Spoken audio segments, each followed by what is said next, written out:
Untamed is going to be untamed. It's going to be a little crazy. I want to talk to my people. I want to talk to my brothers and sisters. We can have grace and humility in how we interact with other people. Oh, hot dog, look at you. And nobody talked about what's really happening. And let's have conversations about what truth is.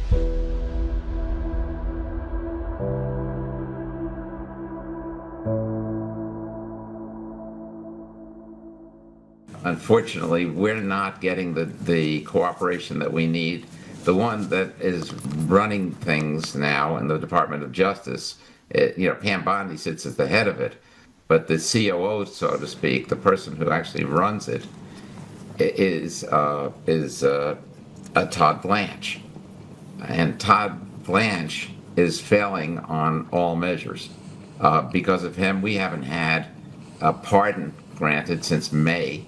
Because of him, he wants the J6ers to not be compensated for all that we put them through.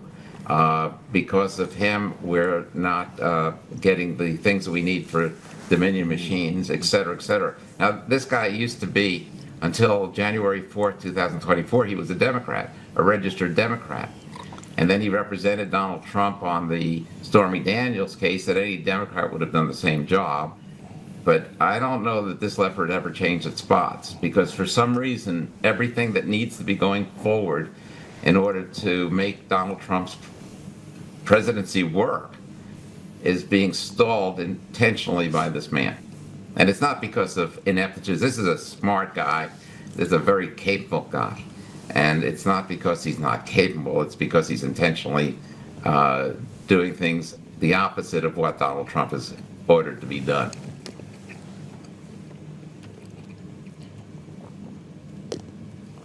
Well, welcome back. Talk a little bit about Peter Tickton, who's kind of ticked. By the way, I want to say happy birthday to Peter Tickton. It was his birthday on Friday. He turned 80 years old. And I got to spend some time with him at the Coomer deposition and when he was assaulted by Coomer's attorneys. And I can tell you unequivocally, 100%, he's not wrong about Todd Blanche. He's not wrong. So why? Why? Why are we having to continually deal with people inside of the establishment on our side, right? We should have come out the gate in the last year and solved all these problems and then got to the restoration part for the next 3 years. We're still working on right now, just getting through the basics. Here's a post. Here's DOJ sources tell me that Todd Blanche, a registered Democrat, through 2024. Let's put this up. DOJ sources tell me Todd Blanche, a registered Democrat through 2024, fired Ed Martin on December 31st and effectively shut down the Weaponization Working Group office. Blanche cleared out the WWG suite at Maine Justice to make room for the latest Epstein file production. Blanche denied Martin's staff and budget and is gumming up the works for Russiagate accountability. This is. Let me just tell you what the. Let me play some baseball with you just a little bit. You release stuff with the Epstein file, get people concentrated on that, release 3 million files, do all of this stuff. You're still not going to put any of the haves in jail. You're just going to get people salivating over the idea that maybe we can hold someone accountable. Yeah, there'll be a few disgraced faces and people that are in those files. I mean, hell, you have Steve Bannon all over it having conversations with Epstein about Kavanaugh, and that Kavanaugh was their choice. It was Jeffrey Epstein's choice. And said, yeah, we want Brett Kavanaugh. That happened. I have the receipts, saw it. And then Steve Bannon is having conversations and talking about women disparagingly. It's kind of a neat little exchange of ideas. But nobody's really talking about that. Everyone's really quiet about it, except for Todd Blanche wants to make this a full production so we can get away from the real things that have to happen. So here's a post I put up in response to it. Pardon my language. What the F, Todd Blanche, a traitor of epic proportions. What else would you call it? And if that's not enough, here's a video put out by Emerald where Vance Day, senior counsel for Todd Blanche. literally referred to, this is someone really close to Todd Blanche, referred to parents by the Biden DOJ as terrorists in a meeting with a parent asking for accountability. Play it. I think these politics are easy, because who's going to believe a school mom is a terrorist? I mean, honestly. Well, and I agree with you on that. But when you put stuff out into the biosphere of the media that says, you better do something by January 15th or else, my response is somebody who was a journalist and has a master's degree in terrorism. So my response, as well as the whole DOJ, was, we don't negotiate with terrorists. Do not threaten us. Where was the threat?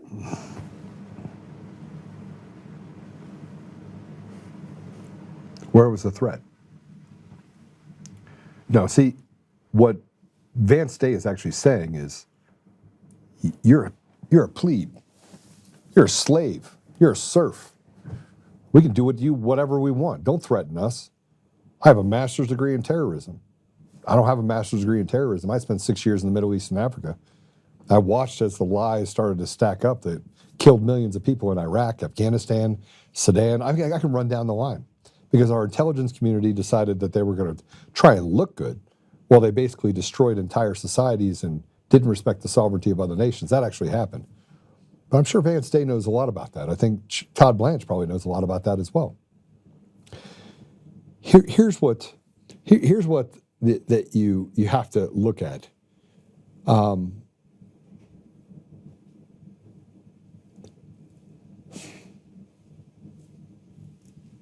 Here's Ed Martin. Here's Ed Martin in his own words. And by the way, I think Ed Martin is truly one of the great people out there. He put up this post. The Spirit shows what is true and will come and guide you into the full truth. The Spirit doesn't speak on his own. He will tell you only what he has heard from me being God. And he will let you know what is going to happen. John 16:13. I do not at any point, I don't think that people on our side are incredibly truthful. I think there is a large group of people that just want to be seen. I can tell you unequivocally, I love doing this show because I want to encourage you on what comes next. But if you had to ask me if I enjoy being in this fight, I don't. I like peace. Frankly, if you never knew my name, it would be okay with me. Why? Because I just really like helping people. I go back to doing what I did and mentoring guys to get out of prison and, making sure kids can go to school and, just trying to do my part and taking technology and making it easier for people. That's what I'm all about. And anyone that's ever met me, worked around me, knows two things about me. One, I will tell you the truth. I don't care if it hurts your feelings. It's all about facts, not about feelings. And number two, which is probably the most important out of all of this, is that I personally don't care what anybody says. I don't care. I wake up every day with the same idea in mind, that is pursue truth at all costs. I had a friend who I haven't been able to spend a lot of time with yet, but I want to talk a little bit about him because I met him on the show. He's a regular on the show. His name's Dave. And Dave lives in Colorado, super smart guy. He's given me a whole lot of advice for free, right? Just to say, hey, look, this is some of the things I want to do. I have been really, really busy, so I haven't had a chance to sit down with him. And then I had a family emergency. I had to fly out, and it ruined one of our meetings. But he told me not to talk as much about Victor Marx, the negatives of it. And it's in my show today, so I'm going to go through it real quick. I see that our guest is on, so I'm really excited to actually spend time with him and tell you who our guest is today. But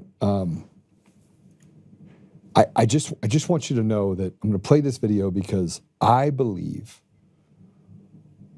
that if Victor Marx would not have attacked me, if he wouldn't have lied about me, because remember, I'm vicious when it comes to the truth. I don't really care. I mean, if I'm wrong about something, I will admit I'm wrong. But you can't lead and do what it is that is coming out about Victor Marx. And so I'm going to play this real quick. And this is a guy named Free. He's a Marine as well, based out of Colorado Springs, Colorado. Just reached out to Victor and said, hey, look, I just want to do an interview with you. Everyone else can give me an interview. You won't. And you're running away from me, and you're running away from debates. And then people started popping up out of everywhere to give Free some. And by the way, I did not meet him, and I have not yet been eyeball to eyeball with him. I did say that I'd give him an interview, but let's go ahead and play it. There was a young lady who was trafficked, and I just want to take the time to thank the El Paso County Sheriff's Department here in Colorado Springs. I also want to take the time to thank the Harris County Sheriff's Department out in Houston, Texas. If it wasn't for them, they would not be able to locate the woman that was trafficked. She was taken from Canada, and she was moved to Colorado Springs, and she was taken to Texas, and then she was taken back to Colorado. And her boyfriend worked tirelessly to find her and bring her back home. And if it wasn't for the deputies that were able to find her every time she sent out a message and tried to tell her boyfriend where she was, she's never been here before, so she didn't know. But if it wasn't for them, then we don't know where she would be. This young lady, she was trafficked through a nonprofit organization. And if you know the work that I've been doing, looking at these nonprofits, looking at all the Medicaid fraud, this is something that is very simple to do. But this young lady, she was trafficked through a Christian ministry. And the person who owns that ministry is Victor Marx. And as I talked to her boyfriend, the man who is the hero for making sure that he brought his girlfriend home, I sat there and I thought, how many times has this happened? And not only that, but I thought, maybe I can interview this couple. And of course they said yes, because they want justice, and I would want justice too. But for now, I just want to thank the deputies in El Paso County and the deputies out of Houston, Texas, for making sure that this young lady made it home. Before I played that video, I had to make sure that what I was saying was correct. I had to make sure that it was validated, and I had to make sure it was real. I think it's important that we pursue truth no matter what. And me running for governor has nothing to do with the fact of going after Victor Marx. I actually, if you go back and look at my posts previously, I said, if Victor Marx decides to run for office for governor, I'll support him. I went to Victor's house and met with him. I sat there and I had some coffee and sat with Victor Marx. And it was when I was walking around the property, I was a negotiator for 6 years. I read people very well. And something didn't sit well with me. And the places that he said he'd been, I had been. And so I asked questions, and he couldn't answer some of the questions. And then I just asked questions about what his platform was, and he couldn't answer those as well. Look, I run a company that does hundreds of millions of dollars in revenue. I started this company 14 years ago. I'm a business guy. I'm a problem solver. I'm in multiple industries. I also spent a vast majority of my time helping people. When I see stuff like this, after I've done stuff to help people, women and children that have been trafficked, I have no interest, no appetite for it. So let me just tell you, we're going to come back to this in a bit. This guest is probably, I am really excited about this conversation. So Graham Moore's from the UK. He's an election fraud expert. He's a constitutional expert. And he's an expert on the English Constitution, its history, principles, and powers to restore justice and freedom in modern times. He's dedicated his research, and he's a dedicated researcher and advocate. 30 years of studying the English Constitution, providing insights as a layperson and a registered paralegal. He occasionally serves as a McKinsey friend, offering strategic support in constitutional cases and assisting members of English Constitutional Society, the ECS, facing arrest charges and needing legal guidance. If you don't know what's happening in the UK, you're not really paying attention. From the vast number of rapes and victimology that's been placed upon the people of England while allowing people to run amok over over the populace, people that have been there for generations, are basically being pulled out of their homes. I have friends that live in the UK, or you can't drive your car in here, you got to pay a special tax. It is probably one of the most oppressive environments you're going to see in any country around the world. Let me say it again. You have a large populace that's inside the UK. It's be interested to see whether or not he believes this or not. A large populace inside the UK that doesn't even understand that they are slaves. And it's been going on for a long time, that are basically being held hostage by radicals, people that are one generation, similar to what's happening in the United States. And this all came about because of the same fraudulent intelligence that we have in the United States that has been stealing elections state by state by state by state. What they brought here to the United States first 2 decades ago, they started there 3 decades ago.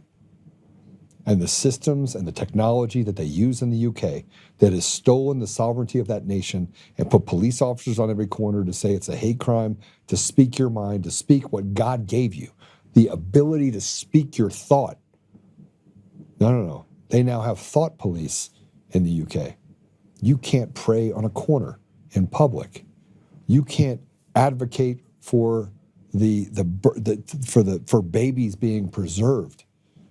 You can't say that somebody that is Muslim that does something bad to you. You're not. I'm going to say this because I don't know what his limitations are for what he's allowed to say and not say, but I've studied it.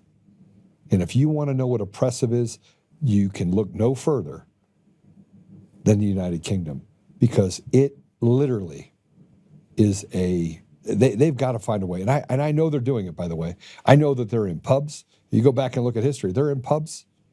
They're in churches. They're meeting in large groups. They're doing it without cell phones. Because if you also want to know about the surveillance state, look no further. The surveillance state inside of the UK is the blueprint for what they're doing in the United States, almost identically. So he also hosts the full English show on Rumble. I just went over and followed it. You need to follow it as well. This is going to be a fascinating conversation. And so, Graham, welcome to the show. Thank you very much, Joe, for inviting us. And I've got to tell everyone listening to this, especially the American audience, your introduction was not only passionate, it was honest, and probably one of the most truthful introductions I have ever heard doing the show. You just described exactly what is going on, and that system of corruption has been exported to the United States of America.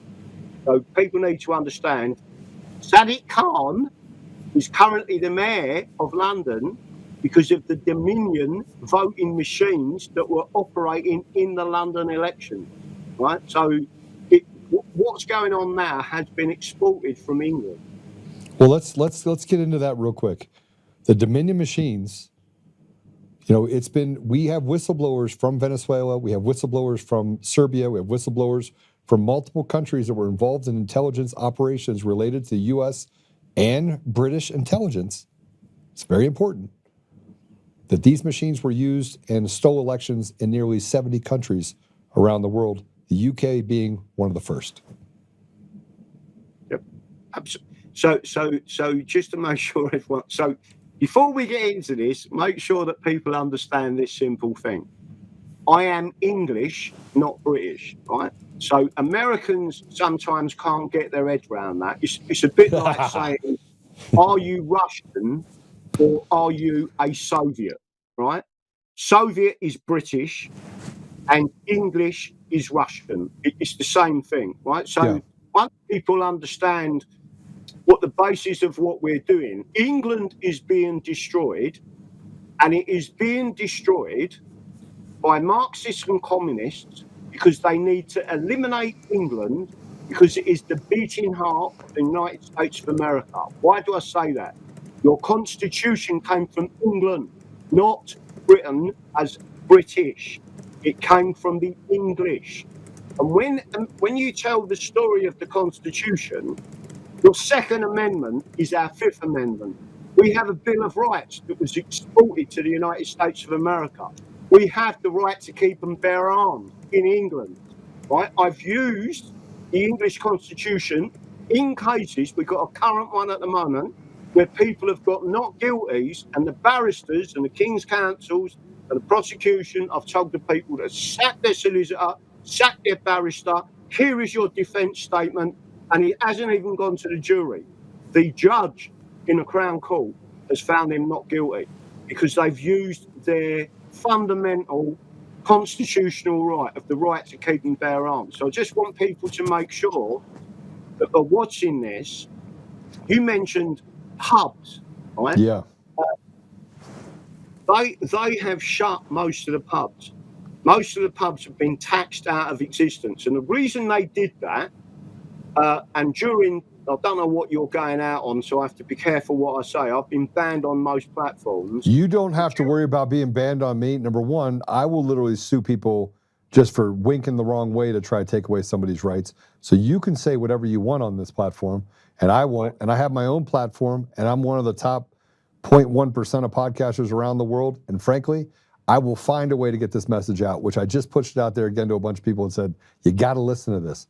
This is the epicenter of what we're dealing with in the United States in the UK. Right, so the peasants' revolt, going all the way back to the 1300s, come from what we call the owl houses, the pubs, right? All of the revolutions that come from England come from the pubs. So they started to shut down the pubs, and they did it by charging business rates, by putting tax on beer, by taxing, and they taxed the working class out of the pubs, right? During COVID, they shut all the pubs down. They shut all the restaurants. They shut the churches, which was disgusting. I know plenty of people out here that are Christians that started their own churches in their garages, right? And from that, they had to shut down the people talking to each other because they knew that once we started to have conversations in pubs, we would say, this is going on. So what did they do? They shut them. I've had to move out of London because of the violence, because you can't walk down the road in London where I lived, right? All you heard was foreigners. People were not talking English, right? And to walk out of where I lived, I used to have to leave my mobile phone inside my house, my wallet inside my house, and take my watch off, right? That's how bad it was. Now, I've moved out of London. I lived in London all my life. When I stood for election in Tooting in southeast London, which was Sadiq Khan stood down. So I'm going to bring in a story here, and you'll all understand this, right? This was in 2016. Sadiq Khan, the mayor of London, stood down because he'd become the mayor. And I stood in his constituency. I've got exactly 50 votes. 50 votes, right? That is an area a mile away from where I was born. 4 jihadis walked up to me in that area. 2 of them pulled out machetes and told me to leave, right? Spoke to the police didn't do anything. Now, that's in Sadiq Khan's own constituency, and bearing in mind, Sadiq Khan was investigated by MI6 and MI5, and a report was put into Parliament because he had personal friends that were jihadists. He was what's known as part of the Tooting Circle. I recently stood in another place in the north of England, completely different demographic, as an English constitutionalist. This is in May last year, and I got exactly 50 votes. It is statistically impossible for the same candidate to get 50 votes nearly 10 years apart in completely different demographics. So they're not just cheating using machines. They were both hand counted. We then took it to court. I won the first set of hearings. Yeah. The second hearing was at the Royal Courts of Justice and the Appeal Court, the second highest judges in the country, and I won that case 3-0. 3 appellant judges agreed with me, and we had a trial. But what they did was they swapped out the original judges and put another 2 judges in their place, right? And they then, at the end of the evidence of the trial for election fraud, said that we don't believe there's been a fraud, and then they hit me with £40,000 in that case worth of costs, right? So what they do is, under English law, if they bankrupt you, you can never stand in an election again. It's a way of taking out a political candidate, right? So I'm now 40 grand in debt. They're about to bankrupt me, even though, and by the way, there were 65 people in the gallery. And at one stage, they stood and applauded when I said, these people are communists, these people are Marxists, and Fabian society are involved with this, and the whole of this count was crooked, right? They have stolen people's votes, and it is against English constitutional law. I used the Bill of Rights, freedom of election, etc. And the situation now is people don't realise that more and more people are not voting because they know how corrupt the system is. It doesn't matter who you vote for. They have demoralised people. 60% of the population no longer bothers voting because they know if they vote for someone, their vote is being stolen, put in the other bundle and counted towards the communists, or what we describe as the Unity Party. So let me get this straight. They replaced the judges like they did in the case that I have in Colorado. They use the same playbook because it's all written by the intelligence community. It said just do this. It's very predictable. You know what the outcome is. Matter of fact, they can see it, smell it, taste it. They then tried to bankrupt you and made you pay a £40,000 fine. They still haven't. It's not a fine. It was for costs. And basically what they're saying, I still haven't paid it yet because we haven't raised enough money. I paid the first 25,000 which was the previous costs, and then I've got an extra £40,000 on top of that. So tell me what. I mean, look. I mean, we're going to get people to donate to you, but I want to put that aside for a minute because I think that we're onto something here because we've talked about. Most of the time in the United States, one of the reasons why we never get to any consensus of election fraud is because we have 50 states. Each one of those states has their own autonomy. The autonomy of the elections in those states allow them not to necessarily run the elections the same way, even though they use the same substructure or foundation of systems, right? Because it all has to report up same way, right? You're identifying what's happening in your area where you got 50 votes in the place you grew up in. So you know it was fraudulent right away. Yeah. The election system they use there are what? So they're a hand count system, but during so in other words, they get people to come in and they count. So the people who work for the council, they create a team who count the ballots. When we was at the election trial, I was the prosecutor, and the head of the council had to stand there, and I asked the question: are you telling me that these counters who are counting the votes, and remember what Stalin's, or was it Stalin or Trotsky, basically said, it's not who votes that matters, it's who counts the votes. So what was admitted in court was a lot of these people counting the votes in the area Runcorn where I stood, Runcorn and Hillsby, they were not from that area. They didn't even work for the local council. They brought them in from Liverpool, St Helens and different areas. They're trained in a fraud and to create an illusion. And then what they do is they'll take, let's say they count 100 or 50 ballots. They take the 50 ballots, let's say they're mine, and then they'll put a Labour or Democrat ballot on the top, a Labour or Democrat ballot on the bottom, and then they put that bundle in the Democrat pile. That's exactly what they've been doing, and we've explained this to the judges. I mean, previously... Don't you have free access to the ballots? I mean, isn't there an access to the ballots that you get on your... So you don't have access. So how do you have... I mean, this is the same thing we have in the United States. No access to cast vote records, no access to election systems. It should be up for by the people. I mean, the English letter of the law should allow for you to have inspection of those ballots. Right. So first of all, a year after the election, they destroy the ballots. So there's no evidence. 1 year later, they've taken the evidence away. You've got to be so careful of that, right? But this is the important bit. The way they set up the count, the people went so round the edge of the count. So they allow 10 of your count agents to come in, right? And you can see around the edges. So as they're counting the ballots and stacking the ballots in front of you, you can see. But then it gets switched to the middle. This is where I'm saying an illusion comes in. You can't see what they're doing in the middle. They won't allow you access. You're not allowed to use cameras. It's not allowed to be videoed or CCTV. They've got CCTV all over London, but none in a count.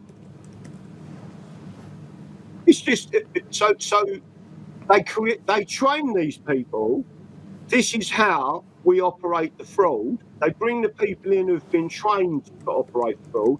The only way that you can massively go against the fraud is if everybody voted. The less people that vote, that's why President Trump was so bang on the money when he was saying to people, you must vote, because they can't cope in that type of fraud when so many people vote. The less it gets, the easier for the Marxists to win and the communists to win. So they demoralise and stop people voting. But the more people vote, the harder the fraud becomes, because you can't keep going over and doing this. By the way, it happened in Doncaster. They did the same thing and then they got caught. They got caught in Scotland, and when the judge said, I want you to produce all the ballots, they simply said, sorry, we can't find them. Okay, so let's. Okay, go ahead. Because I was at another election as a count agent in Batley and Spen, right? Okay, yeah. During COVID, this bit will make you laugh. They cleared out the whole count. They cleared us all out of the count. They took all of the count agents that was keeping an eye on the count. At 2:00 in the morning, they come in with bins and took a load of stuff away in bins and took it away in a Luton van or a panel van, whatever you call it in America, and drove off. And they said that was removing. This is during COVID. That was removing some of the PPE, protective stuff, so they had to clear the room. It was obvious what they did. That's how bad it is. Okay, so I'm trying to understand how you got to a country that has been captured by illegals and immigrants, and how did you get to a place? Where was the tipping point? Who did it? How did they do it? It couldn't have been done without intelligence communities. And why is it that when I went to England, that a vast majority of the countrymen of England have been pushed out of London completely? I mean, family flats that they've had for generations are handed over to an illegal family. And I mean, this is true, right? Am I saying anything that's untrue? So what you're saying is completely true. London is now, I would say, a city of 20 million people, because they don't actually record how many people are there. From telephone, in other words, mobile phone, cell phone registrations, and from sewage works, they've estimated potentially 20 million people are living there, right? So whatever they say the official figure is, but to say there are 36% of London they now call white British, but technically even part of that is not English, because if you are Polish and you are registered as a Brit now, they will class you as white British. English in London is I would say 15%, maybe 20%. London has been captured, and it's been captured. So you just asked, what was the process? Yeah. I could tell you a process that aligns with America, right? And when I tell your audience this, you will be in shock, right? The European Union created with the help of the Uni Party, which is the British, and the Fabian Society, who are committed Marxists. Tony Blair is an executive member of the Fabian Society. Sadiq Khan is, etc. We citizens arrested Sadiq Khan on January 13, 2018. Right? Nothing was done by the police. We said he's subverting the English constitution. He's a Fabian, a committed Marxist. Right? What they did was they regionalised England into 9 regions because they are trying to erase England and create administrative regions, the same as Europe, right? They've already done it with Scotland, but Scotland technically is already an administrative region. They've done the same with Wales. There's actually, the British Isles is made up of 12 European, if you include Southern Ireland, 13 regions. They class it as a province of Rome, in effect, right? So there's other people involved with it, famous Jesuits, all sorts of stuff. This is all legitimate. When you talk about it, people think you're mad. This has gone on for centuries, right? Well, that's why I said that people don't know that they're being held hostage. They don't know that they're slaves. No, but they've woken up, and little by little they've turned into slaves. Like it's really, and you could see it in the disposition of the English. Like they're just sad. Like it's a very sad society. Yep. No, and it used to be so vibrant, right? I mean, we don't need American boots on ground, right? All we need is for President Trump to say, unless you give the English back their guns, we're going to put a 200% tariff on you, right? And then once they issue, by the way, an English parliament, an English passport, which we haven't got, is my birthright, is my license for a firearm, right? And they've taken that from us by stealth, and it happened, and it started from 1921. So without going around the houses, let me go back and tell you how they did it. They brought us into regions. London is a region of the European Union. If you look at the maps, it shows you.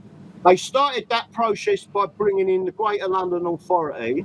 Then they erased a Shire county called Middlesex, which was crucial to England and should be immediately reinstated, right? And then they created the Assembly, which is an assembly of the European Union, which they call the London Assembly, which is what Sadiq Khan is in charge of, right? Why is this crucial to America? They did the same thing to America. It was the same blueprint. It started with the Acts of Union, which they didn't need, but this was a long time ago, 1706, 1707. right. More things happened in 1948, but I won't get into that just yet. But I will tell you, the blueprint in America is the same. In America, they brought in something called the North American Free Trade Agreement. That was the equivalent of the British Union. NAFTA. Yeah, NAFTA. President Trump knew that and took it out because you was bringing Canada and Mexico and then flooding the whole area. You was destroying what the Americans had built up for years, right? Then you had something called 9/11. What did 9/11 create? The Patriot Act. What did the Patriot Act create? A subset of the Patriot Act. The Department of Home Security, right? And from that, they created something called FEMA regions. 10 regions to divide up the United States of America. You then take the states, put them into that region, and then you've got the regions that the European Union is a model, and then that model is controlled by the United Nations. President Trump can see all of that, and they know exactly what and how they've been doing it, and they've looked at exactly what they've done to England. So I have to address a comment that is in there, and that is they were talking about Katie Hopkins, who I'm friends with Katie Hopkins, and Cuckney Girl says, unfortunately, Katie Hopkins and alike are good people, but they don't get it. They identify as British, the very thing that is doing this to them and us. Explain that to me, because I think that needs to be explained, because people are questioning then, okay, what does that mean? And if I'm saying what does it mean, then I know they're saying what does it mean. Right, so there is a difference between British and English. British is, some of your audience will understand this, British is a legal fiction created by the British Parliament in 1948. And when it created that, it created a legal fiction that you put British on your forehead. And when you did that, you are no longer, in 1981, they furthered that, the British Nationality Act of 1981, they furthered that and erased English identity, Scottish identity, Welsh identity, Northern Irish identity, and Cornish identity. On all of our documents, we cannot write English, right? The government, the British government, Uni Party says you cannot put English on any document, right? They hand you a British Parliament.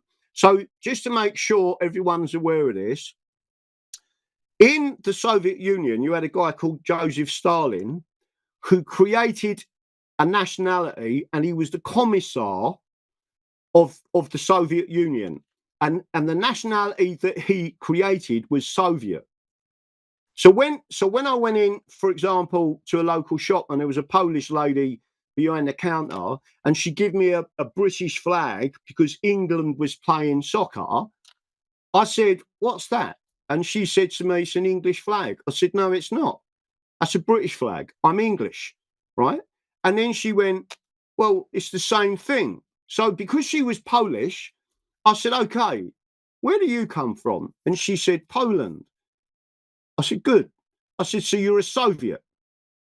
And her face changed to anger, and she said, "No, I'm Polish." I said, "Right, so do you understand what I'm trying to tell you?"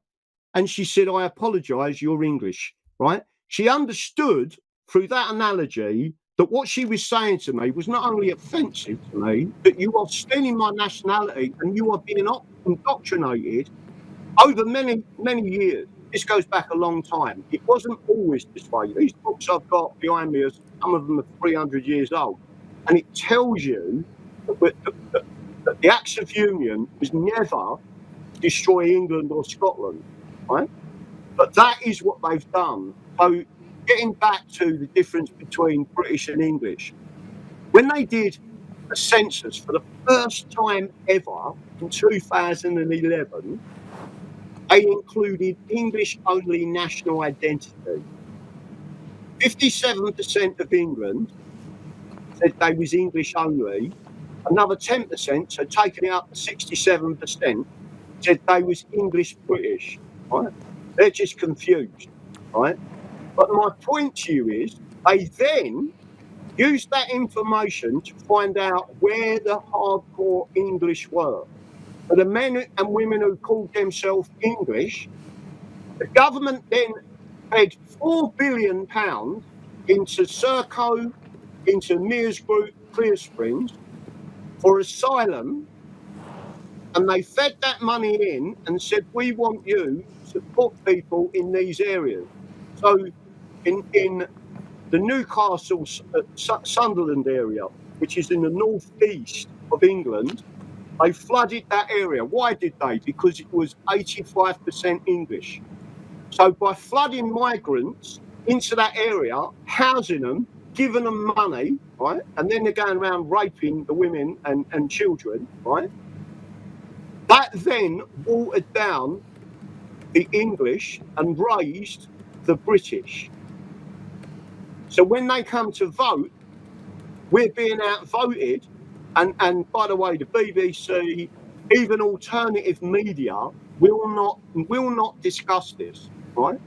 The only person who talks about it is me.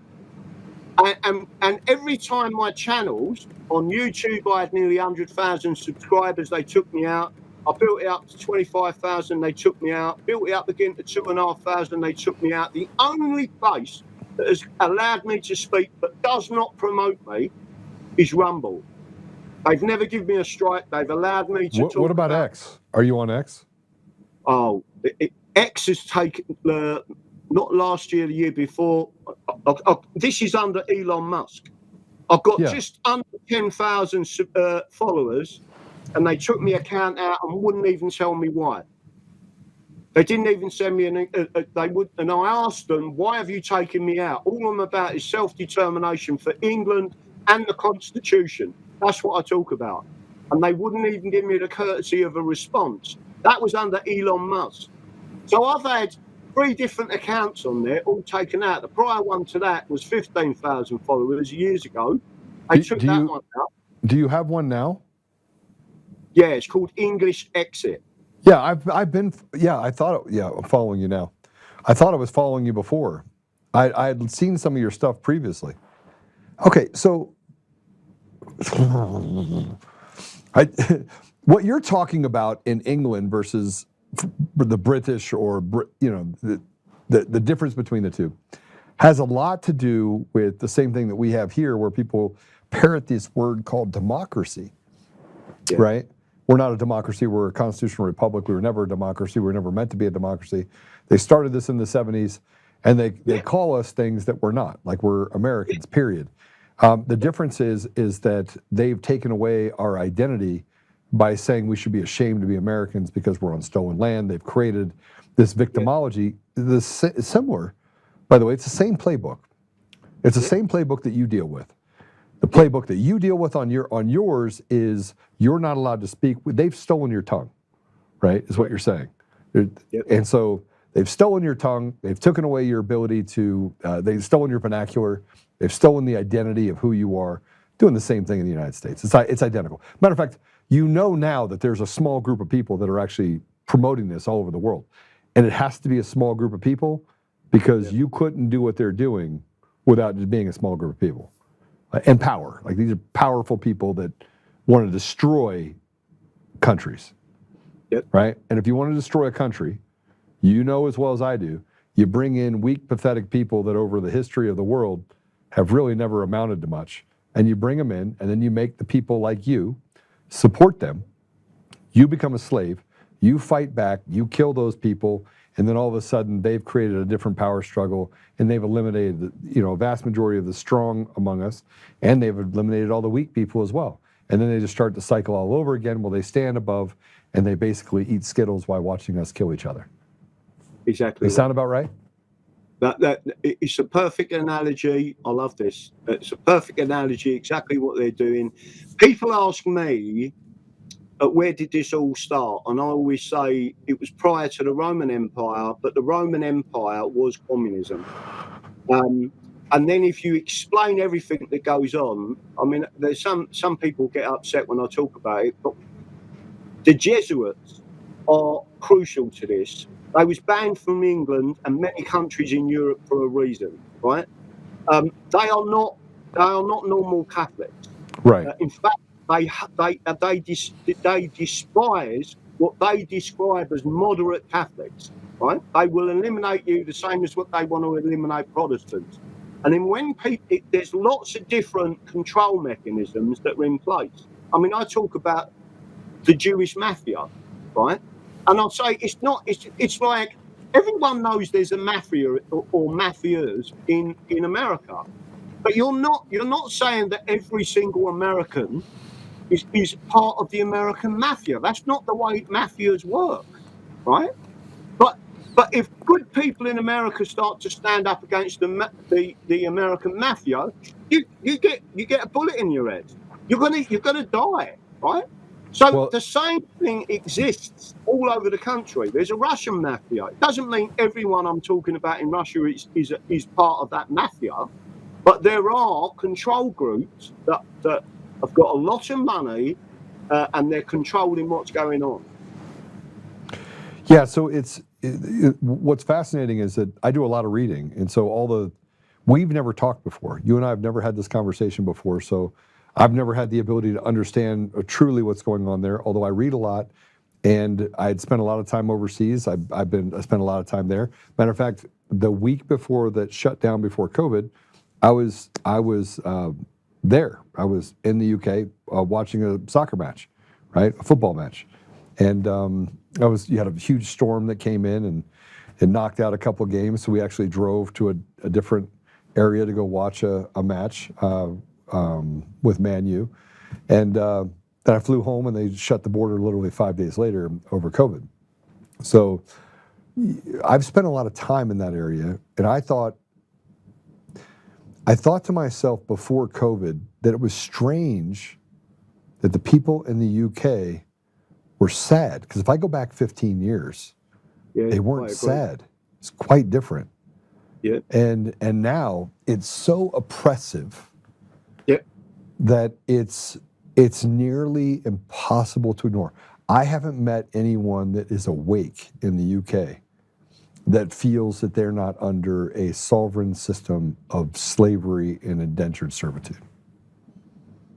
I completely agree. But the problem is, our voices are shut down. I mean, you mentioned something earlier about the rape and torture gangs. Yeah. There is currently an inquiry going on that's been privately funded. It raised £600,000, and a guy called Rupert Lowe, MP, is the person who's in charge of that. He's the one who's helped. He's the only person speaking the truth at the moment here. And just to give you that information was suppressed for at least 50 years, right? We all knew it was going on. As soon as you mentioned it, you was called a racist, right? Even though, and you should call them by their proper term, which is Mohammedan, right? You're using political correctness if you talk about them as Muslim. They're not. They're Mohammedan. And you've just mentioned books. You do a lot of reading. Well, you've got to be very careful what you read here, because if the British and the British universities and universities are not educating people anymore, they're indoctrinating them. The schools are not educating people anymore, they're indoctrinating. And there was an old saying, I can't remember who said it, and a quote. If you send your children to a Roman school, don't be surprised when they come back supporting Caesar, right? Well, the slow march through the institutions and Marxists, the first thing they do is they get to the education system. They then infiltrated the Church of England. They then infiltrated every other institution. And that is how the slow march goes forward. And what it's done now recently is speed it up. And it's speeded up when you look at history. There's a reason for that. But whether or not, so America needs to take back America first constitutionally. I agree that you are a constitutional republic. You are not a constitutional democracy, right? You can run America without democracy as long as you are constitutional. Well, and we've seen them dismantle that across the board, state by state, right? So it's the slow boil, it's the slow, and now they're in the final stages of, can we get them all to capitulate? And what they're finding is Democrats, Republicans, and independents, you saw this large swath of people move to the independent bucket, and now the liberals of the 80s and 90s is now really where most conservatives see themselves, like most.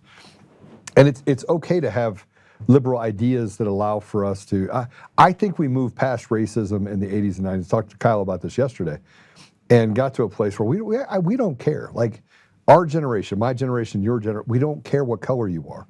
You could be purple with pink polka dots. We don't care. But don't be a shitbag. It really is, right? I mean, it's about character, not about your color. Yeah, but they've had us cater to the ridiculous. And they started it in the UK. First of all, hate crimes started as this.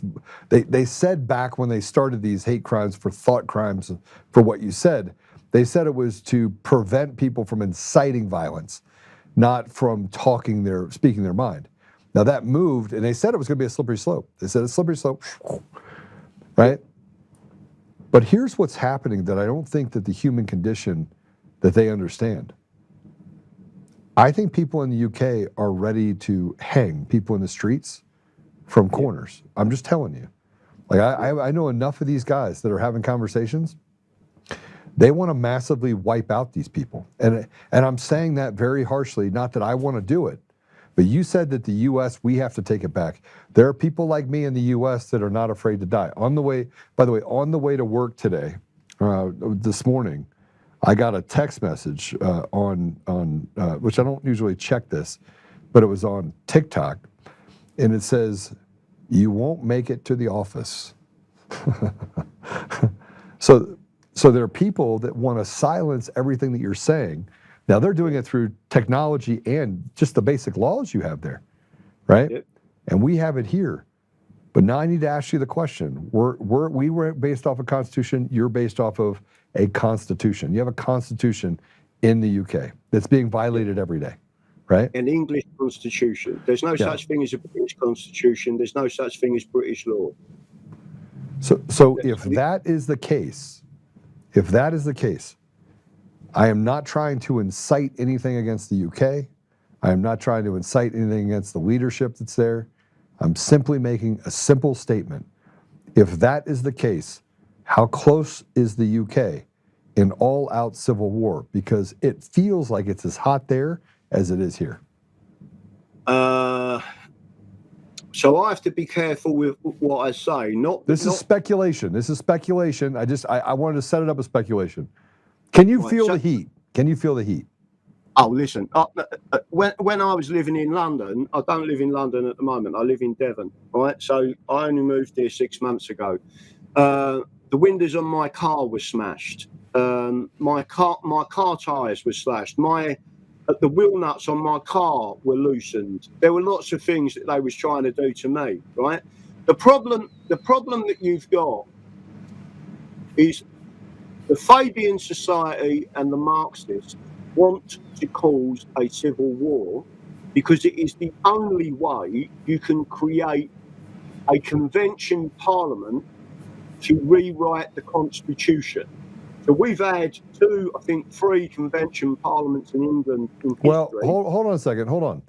That's only true if they win. That's only true if they win. Because if they lose, I mean, this is fear of loss. And by the way, you have the same problem in the UK we have here, is this fear of the unknown. There's something that changes inside of a person when you back them into a corner, right? They become a rabid dog. Now, Marxist and communism has never survived itself and has killed lots of people. But eventually, it kills the people that are oppressing them. Eventually. Yep. Okay? Yep. So they try real hard. The devil tries real hard. But let's be honest. It is only a rewrite of the Constitution if you lose. And we had the same problem in the United States during the Revolutionary War, right? If we lost, the consequences were we were not able to enact the Declaration of Independence. We were not able to push the Constitution of the United States, which, by the way, the war was not over until 3 years after the Constitution was written in 1776, right? So we keep saying that we're 1776, we got our freedom. No. It took 3 more years to get our independence from England, right? But nobody ever talks about that. And it wasn't until 1782 that England actually capitulated and said, okay, we recognize you, right? We recognize you.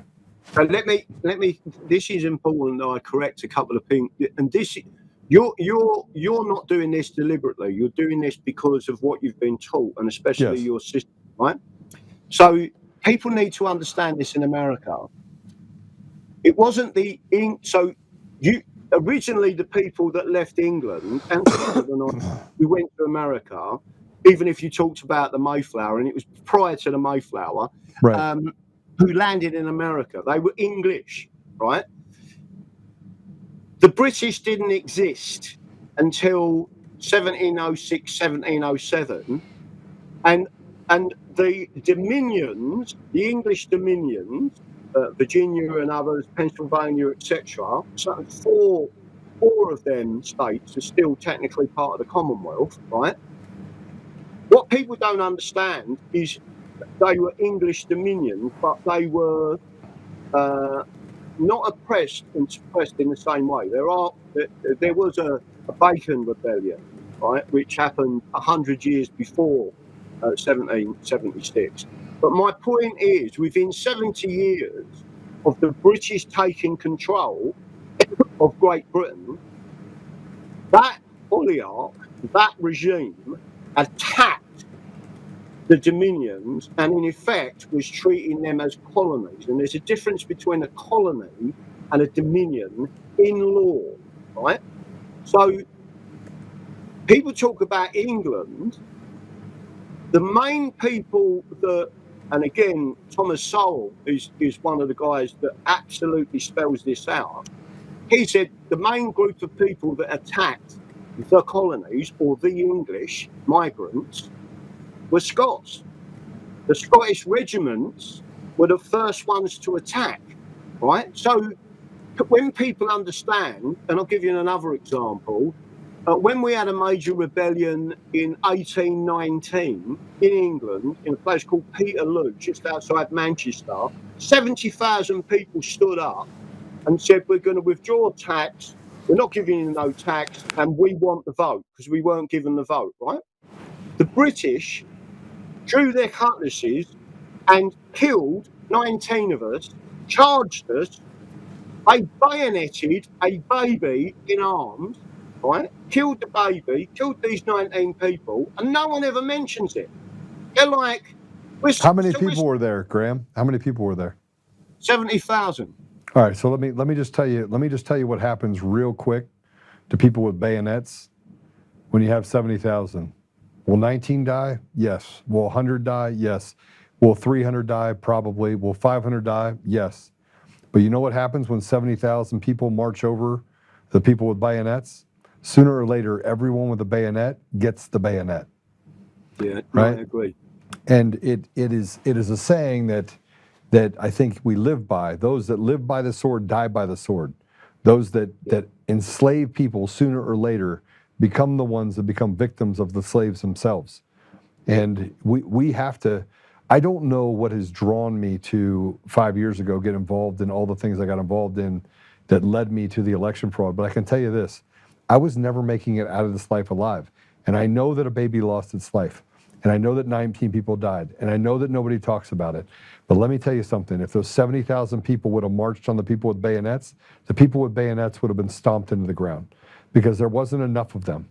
But people that are 70,000 people that got on the street, it's really simple. Do you have the Constitution? Do you have the courage to be freed from the chains tied to a fence that is not even in the ground? The strength of our communities is the thing that will save us from the tyranny that we're facing today, both in the UK and in the United States. That's my thought. I could be wrong, but that's my thought. I could not agree more. The problem with a lot of these people is that So the people in England, I go around the country giving seminars so we've got one coming up in Cumbria. We've got a number of events coming up, and I teach the Constitution, and I show them the actual law from the law books and say that it's simply just not being enforced by our judges. And there is a reason, again, the Marxists are controlling the separation of power. But what you've just said there, I agree, but they have taken all of our weapons. You can't even have a sword or a large knife over a certain size in this country anymore, right? And just to make sure that the audience are aware, if you've got a large American audience listening to this, they didn't just come along and take our guns, they did it gradually, right? So shall not be infringed is a very important part of the wording, right? Because what they did in 1921 to start to remove our guns, we all had firearms, right? What they did was they banned certain types of ammunition and reloading, right? So certain types of guns they become obsolete. And then they increased it until in the end. And then they blamed it on shootings and mass shootings in this country. It was all nonsense. It was created by them to disarm us. Right. What's happening in the United States? What's happening in the United States? The same thing is happening in the United States. And they limit our speech by saying you have 3 minutes to speak, which is not enough to articulate an argument Well, they put people up on stands and they have them talk about nonsense with a doctorate behind them that was trained in a Marxist college or university inside of our schools, right? So, look, you ran away from England or London for a reason, right? The same way you ran away from London is the same way that everyone ran away from every other part of your society. You're running away from schools, you're running away from indoctrination camps, you're running away from big pharma putting things in your body that you don't want. You're running away from the ability for them to want to kill your babies and give you this socialized medicine that frankly that leads to a place where now they've legalized euthanasia and told you that that's an option, we can kill you. Look, everything that you're facing in the UK, if there's anything powerful to come out of this conversation, it's that we are the same. We are brothers and sisters in arms, and frankly, the sooner that we realize that the reason why they took away, I'm in the comments, by the way, if you guys are wondering, I'm the one that's Untamed Nation. As soon as we realize that the reason why they took away your guns, the reason why they took away your knives, man, I'm surprised they didn't take away spoons. They took away bats, they took away, I mean, you're just basically a bunch of school children, 8 years old, that they say basically can't be trusted with anything. You then realize... That's the only thing I'm allowed to have, but I must have a ball as well, a baseball ball. So, but my point is, as soon as you realize that they know that the reason why they took it away from you is because they knew sooner or later you'd figure it out that you're a slave. And once you figure out that you're a slave, everything changes. And they knew that by the time you figured that out, they better make sure that they take everything that they can against you so that they can bayonet the 19 people, including killing a baby, and get away with it. I'm going to tell you, though, and I know I want to hear you speak.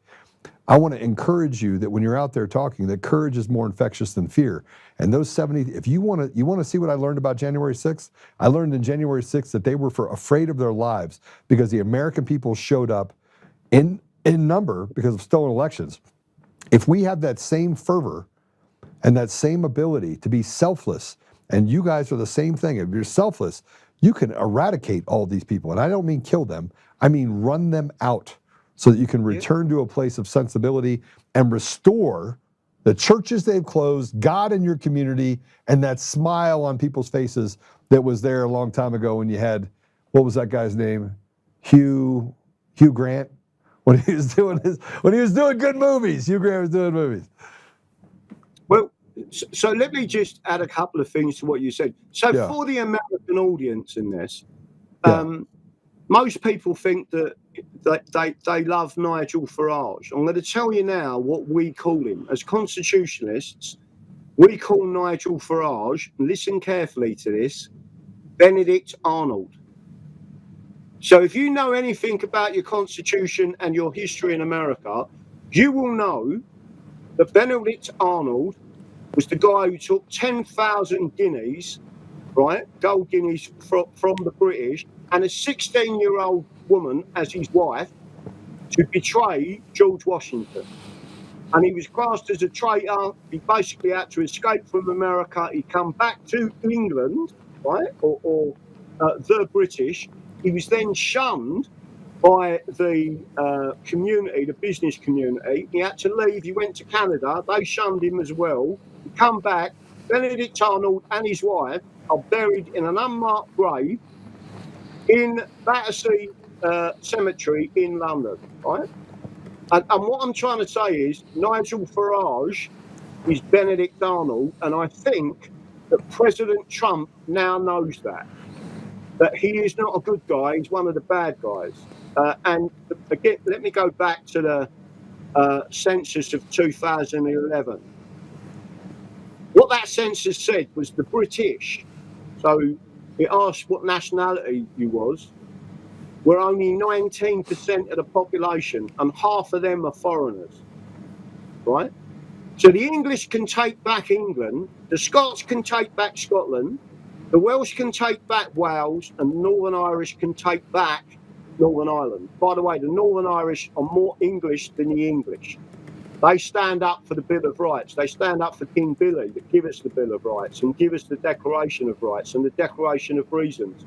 People don't realise how strong our Constitution is. It's not being enforced, but that's a classic of what's actually going on. But let me, I mean, I've been out to America quite a few times. I actually work for an American company. Funny enough, I've been, it was headquartered in Denver, Colorado.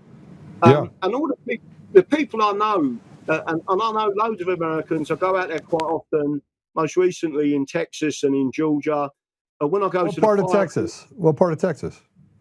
Well, where was it? I did a seminar. There was a Texit, so they wanted to secede the Union. Was it not El Paso? San Antonio, Austin. It would have been Dallas because Dallas is a bunch of weirdos. No, it was out somewhere. I'd have to look it up where I went to, but it was fantastic. Georgia, Covington. I went there and absolutely loved it. It was in the gun ranges most of the time.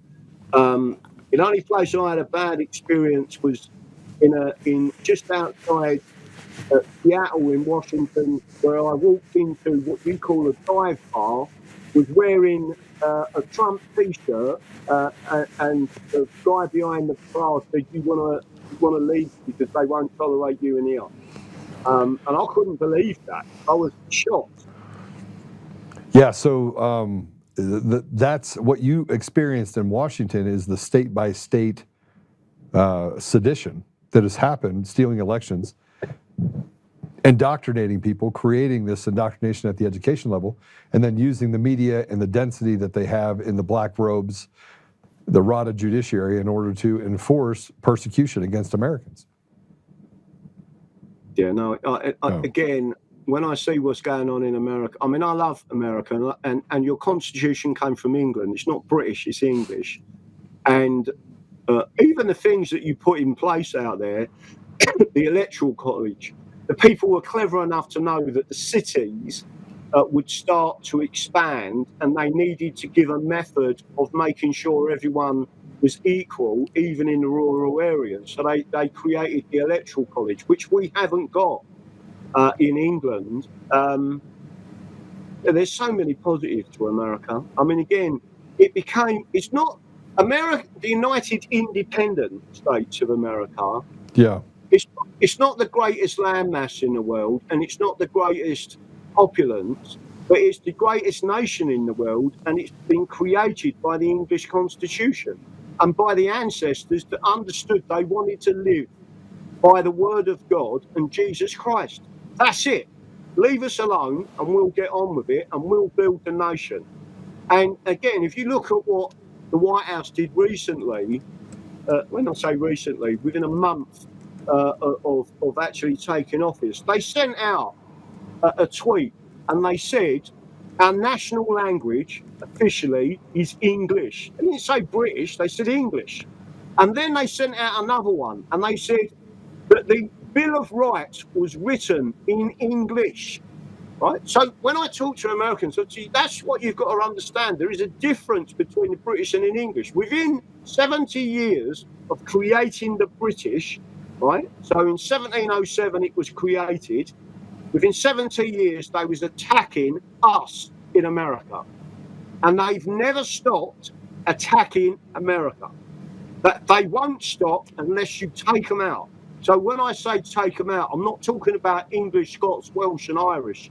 I'm talking about the British oligarch, the British regime, the cabal.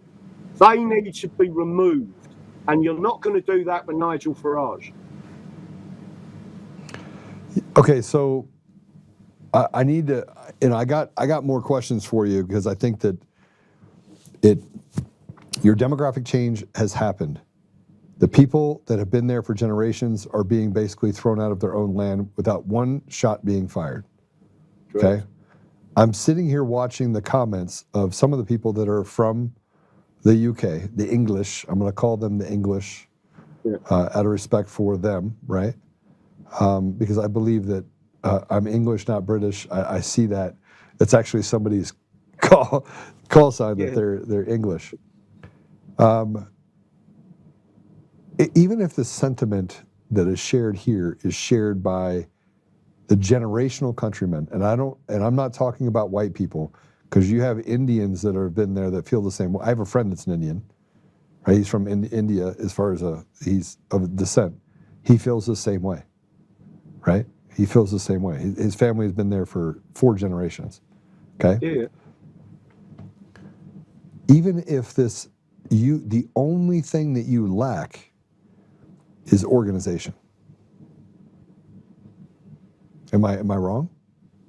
Not only, so we've got something called the English Constitution Party, which again, if you go back to the fraud, they won't allow you to be recognised. The Royal Mail even stole the leaflets.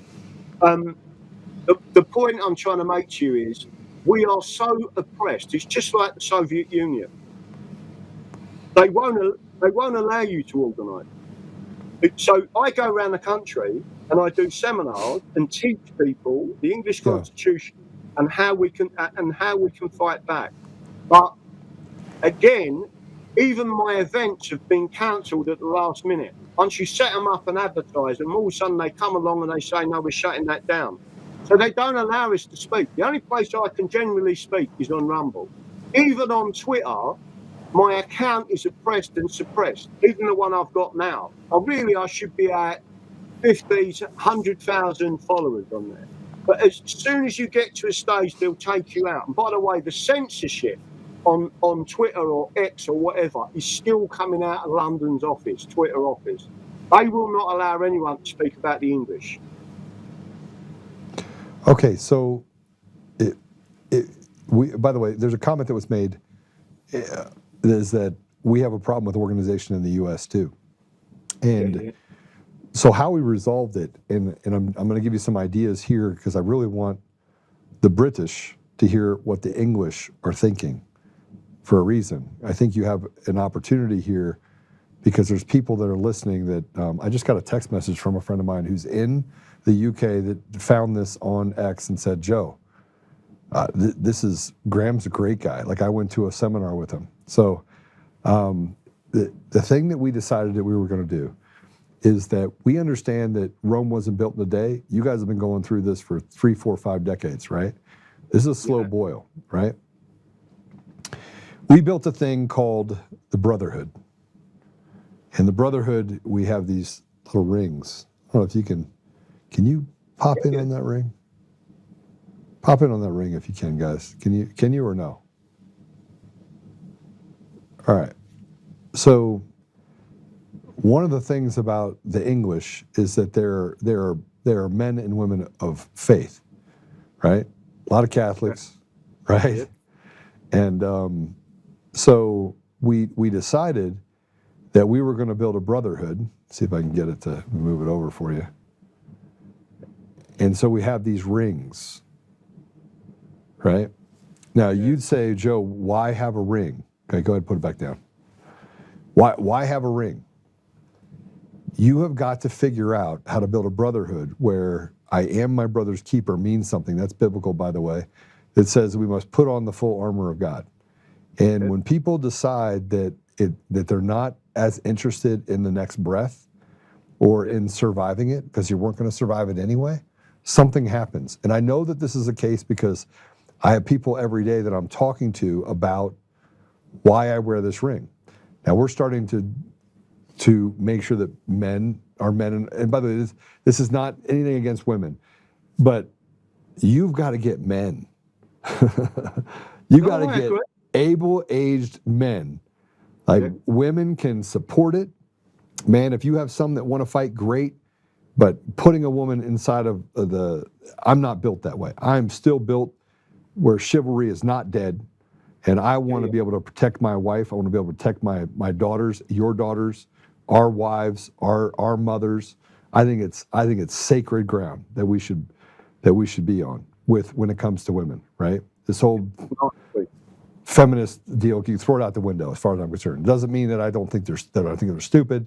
I just think that a woman should be revered. And I don't think we've done that, which is why you got a bunch of gay people running around in office, right? But if you can get to a place where you have a brotherhood, and then the rules of engagement for that brotherhood are really simple. We stand together, we meet together, we break bread together, and when something happens, we get in it together. That starts to grow. Like we started with 30, and then we get 40, and then we're adding more people to it. Now we're having a meeting this week to go through what that means. I'm not telling you what to do. I'm telling you what I know for a fact. If you go back to the Black Robe Regiment, you talk about what happened in the William Wilberforce, right? I mean, he was a force of nature, one man, right? That ended North Atlantic slave trade in England. Let me just say to you, that again, that is British propaganda. That's not true. Who actually stopped the slave trade was a guy called Granville Sharp, who was white working class from County Durham. He's never spoken about, and he was the person who brought the cases to free the slaves. Because basically what the English said was, you cannot be a slave in England, right? It is against God's will. They must be released. Yeah. And then from America, some of the blacks that escaped come to England, and we looked after them. But just let me make sure, it took Wilberforce 30 consecutive years of putting the Abolition Act through, and every time he did it, 20 consecutive years, and every time he did it, the British Parliament said no and rejected it. But it had already been banned under common law. And there was a judgment, it was Somerset versus Stewart, 1772, right? So all I'm saying, even these people have created, I just want to, you talk about the ring. Our members, the English Constitution Society, I'm not sure if you can see that clearly on the screen or not, but our members have this. Let me see if I can bring it up. Yeah, I see it. Right? That's the original flag of England, not the George Cross. Oh. And that's a Whithen, and that's the English Constitution Party and Society. And on the reverse of that are several of our constitutional acts of Parliament, including, by the way, Magna Carta. I saw that at the top. Yeah, number one, Magna Carta. And Pete, let me just ask you, this would be a fascinating question for you, right, and your audience. How many of you know that a part of England, 3 acres of England, is an enclave of the United States of America?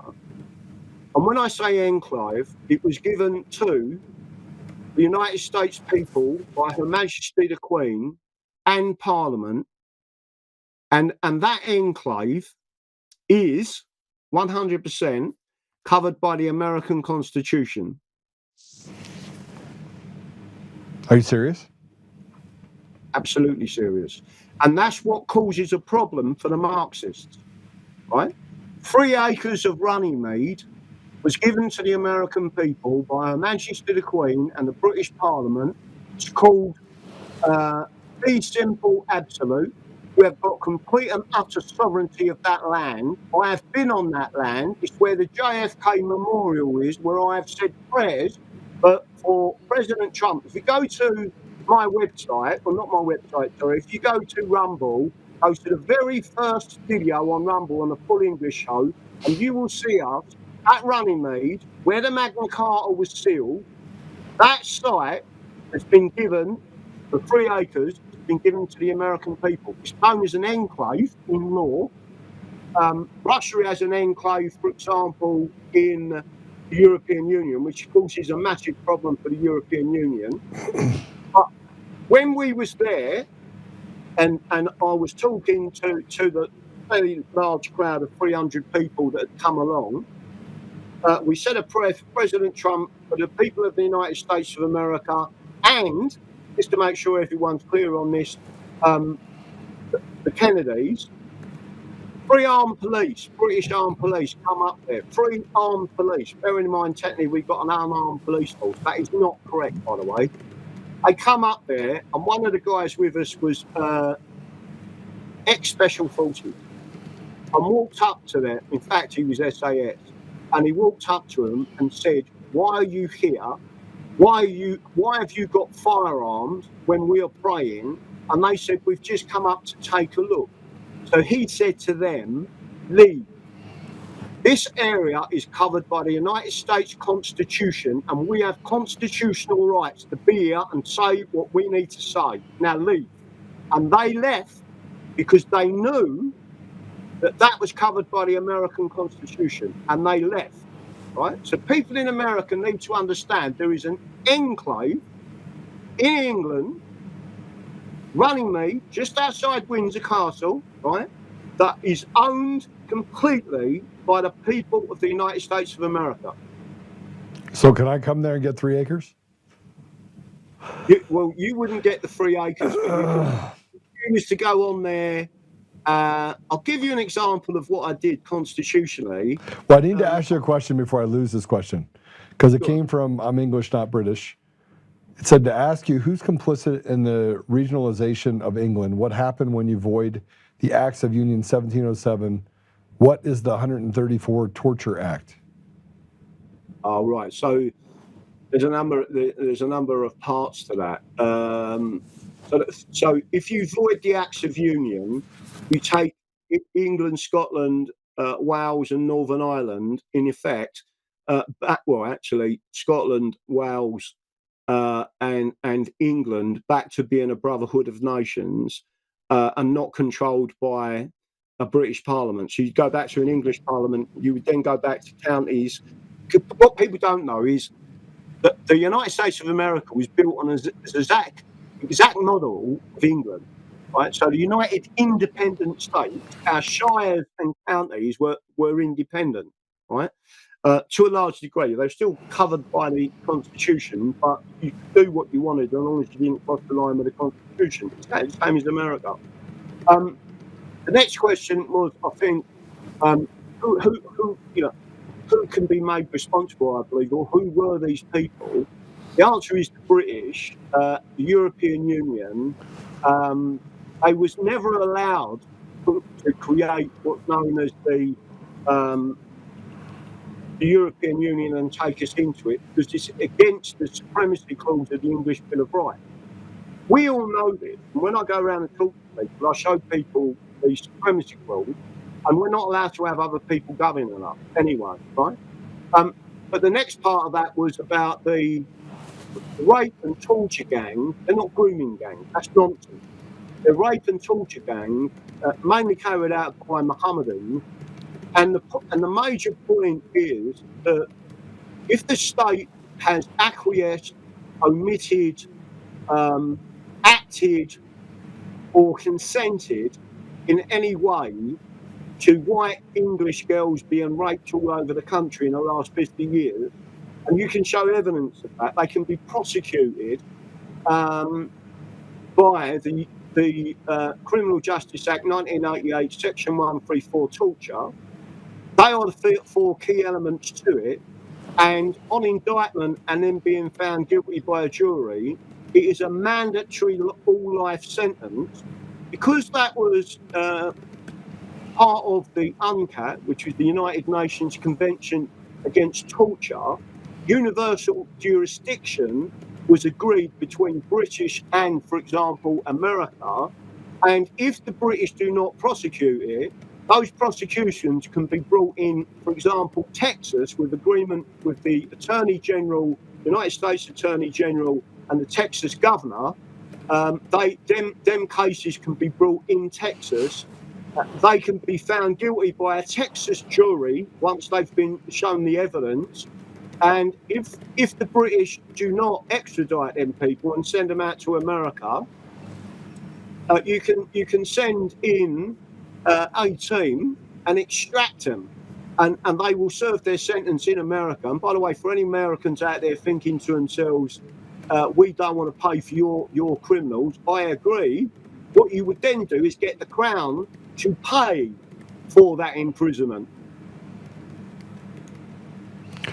Okay, so that they have the ability to torture you. Yeah. Is basically, and they have the right to torture you. No, they have no right to torture us. The problem is... But they've created statutes that allow them to justify the torture of the people in their community. So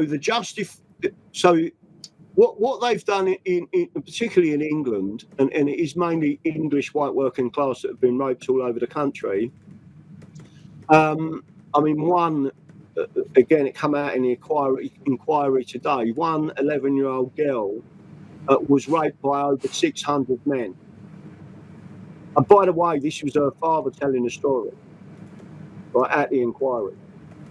And the British authorities, the police, the social services, and all of the people involved on behalf of the British state and regime were the people that covered it all up, right? So those people will never allow themselves to be prosecuted.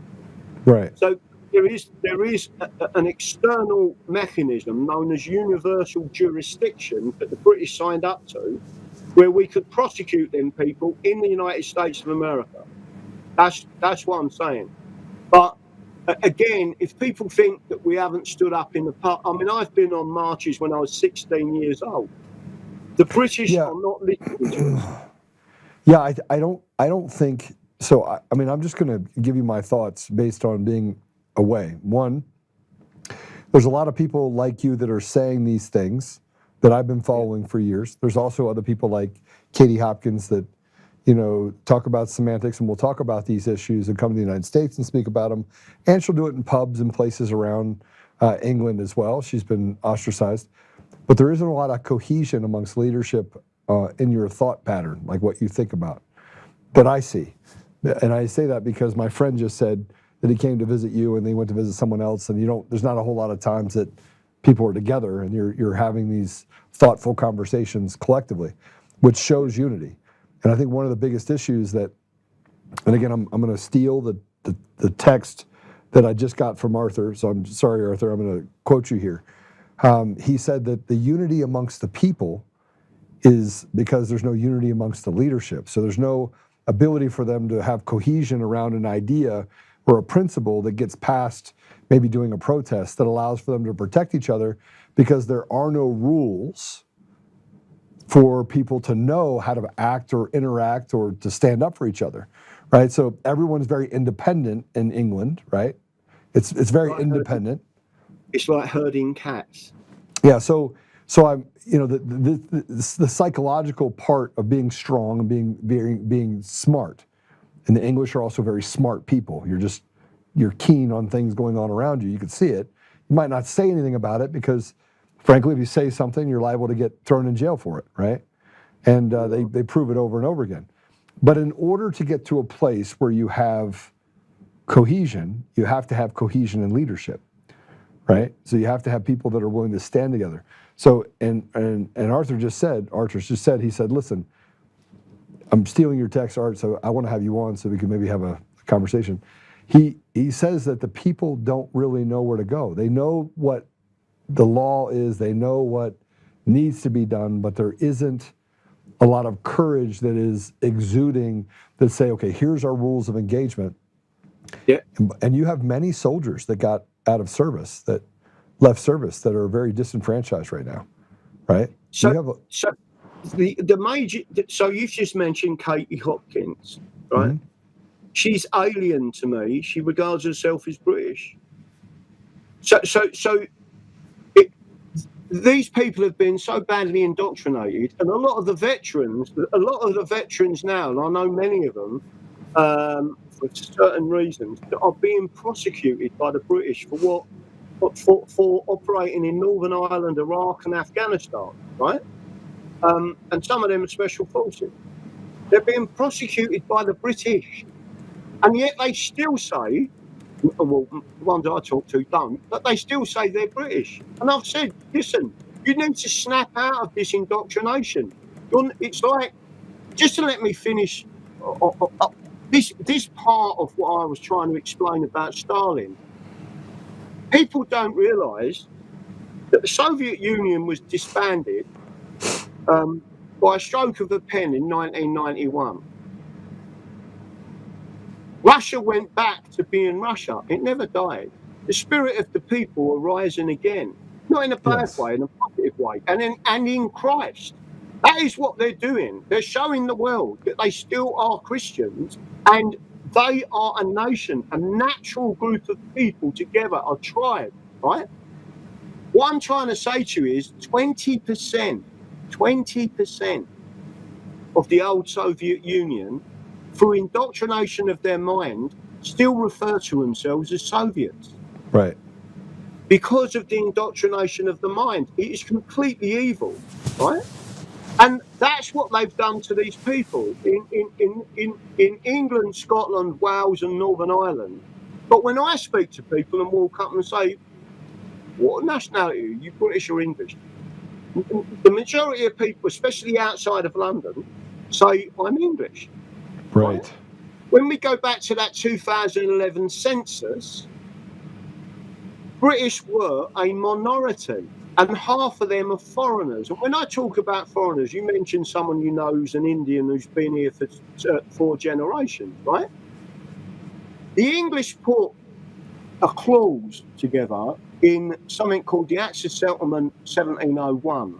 And apart from saying that English law is our birthright, it also stated that you could not have any position of authority. You could not be a member of parliament. You couldn't be in the House of Lords. You couldn't be a judge. You couldn't be a police constable. You could have no position of authority unless both of your parents were English. Parents plural, right? It was a protection mechanism that was put in place not from race, but because the Dutch started to take advantage of the situation where they was invited here, by the way. The Dutch had put this in position, and then they was putting people in positions in Parliament and robbing us and then sending the money out of the country. Who was it that removed that protection? Right, and if you go and look at our Parliament, it's full of foreigners, right? Why is it?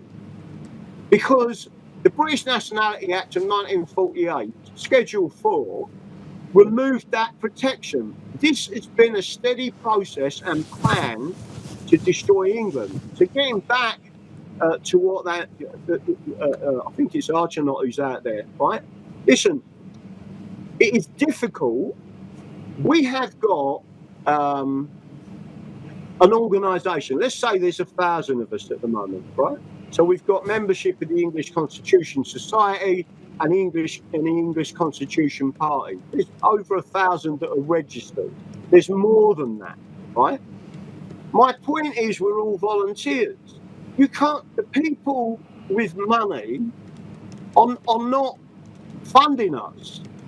It's almost, even though we are a Christian group, we are English, right? I've got no issue with the Scots. In fact, most people who know the history know that Scotland has always fought against the Union, the political Union. By the way, the UK is not a country, it's a unitary state. Even the law books tell you that, right? But they've been indoctrinated to believe that the UK is a country. Right. And Britain is an island. It's a bit like Haiti and Dominion Republic. Yeah, but I mean, but Graham, hold on a second. Let me just look. In 5 years of getting my ass kicked in politics in the United States, I got a PhD in basically getting smacked around by everybody, left, right. Everyone hates me. 7,000 articles they wrote about me. They try to do harm to me. I have to carry a gun everywhere I go. You guys can't have them, but I certainly can, and I do carry one everywhere I go, right? And I got another special one just in case, right? So I have to carry a weapon everywhere I go because people like me. They want to kiss me with whatever they're carrying. So here's what I've learned. I've learned that the most unlikely relationships, the most unlikely unions, like Katie Hopkins, I'm going to reach out to her tonight. I'm going to say, you need to watch this podcast, right? These are the podcasts I live for, by the way. This has been awesome for me, right? But I'm going to tell her, you need to get with Graham, and you guys need to figure it out, right? The founding fathers in the United States hated each other. Matter of fact, they loathed each other so much that sitting in the same room became a chore. And if you want to talk about Thomas Jefferson and the fights and William Henry, people that nobody talks about, right? They despised each other. You want to know why? Because they were strong. Yeah. They died broke and destitute. They were ostracized in the very country that they created. Yep. 100%. Because they couldn't get along. Right? And it led to the Civil War. Because they built factions in different states and then they couldn't get along because they all had a different vision of what the outcome was. I'm telling you right now, like I am a man that is deeply entrenched in my faith. I'm a very flawed man, but I have spent the last 17 years of my life serving, right? And this is no different. If you can stand together with people like Katie Hopkins and have conversations, humbly have conversations, you will solve England's problems. Right? Joe, let me just make sure I express this to your audience as well. When I was 24 years old, I died. I was in a coma and I died. I crossed over to the other side and I spoke to my mother who died a year before. The person I spoke to, who I take and regard as God, listened to people praying. I wasn't religious. And he let me come back. And I believe that the reason they let me come back was to take England back because it is God's country. Right. It doesn't belong to the Marxists or the communists. It belongs to God's people. And once we take control, but it's getting these people to say, listen, I mean, I'm not, Joe, I get what you're saying. But people need to understand this. Look at Nigel Farage, right? I've just described him as Benedict Arnold, right? He's just took £20 million off of the guy with dual nationality from Thailand. How can we compete with that? How can we compete with it? 20 million is just taken off the guy who doesn't even live here. Yeah, so you're not trying. So, I mean, look, I'm a firm believer that I never look at the obstacle, I look at the problem, right? And I never work the problem through the symptom. And right now you have a hell of a lot of symptoms that are going on. This is one of the reasons why over 5 years I've been able to be vindicated just happened. And I'm gonna sue the shit out of everybody, right? It's been a tough 5 years. And I'm telling you right now that being in this fight and the people that are listening to this podcast that are over in England, I want them to be so engulfed, so swallowed up by the idea, not the idea of hope, but the idea of the path. Like you can see the light, you run towards it. People are going to throw all sorts of chairs and shit and fires and tragedy. Everything's going to be thrown at you, right? But you're saying that I'm going to keep my eye fixed on that goal. That's my mission. I'm going for it. We're going to go there. It doesn't matter what it takes.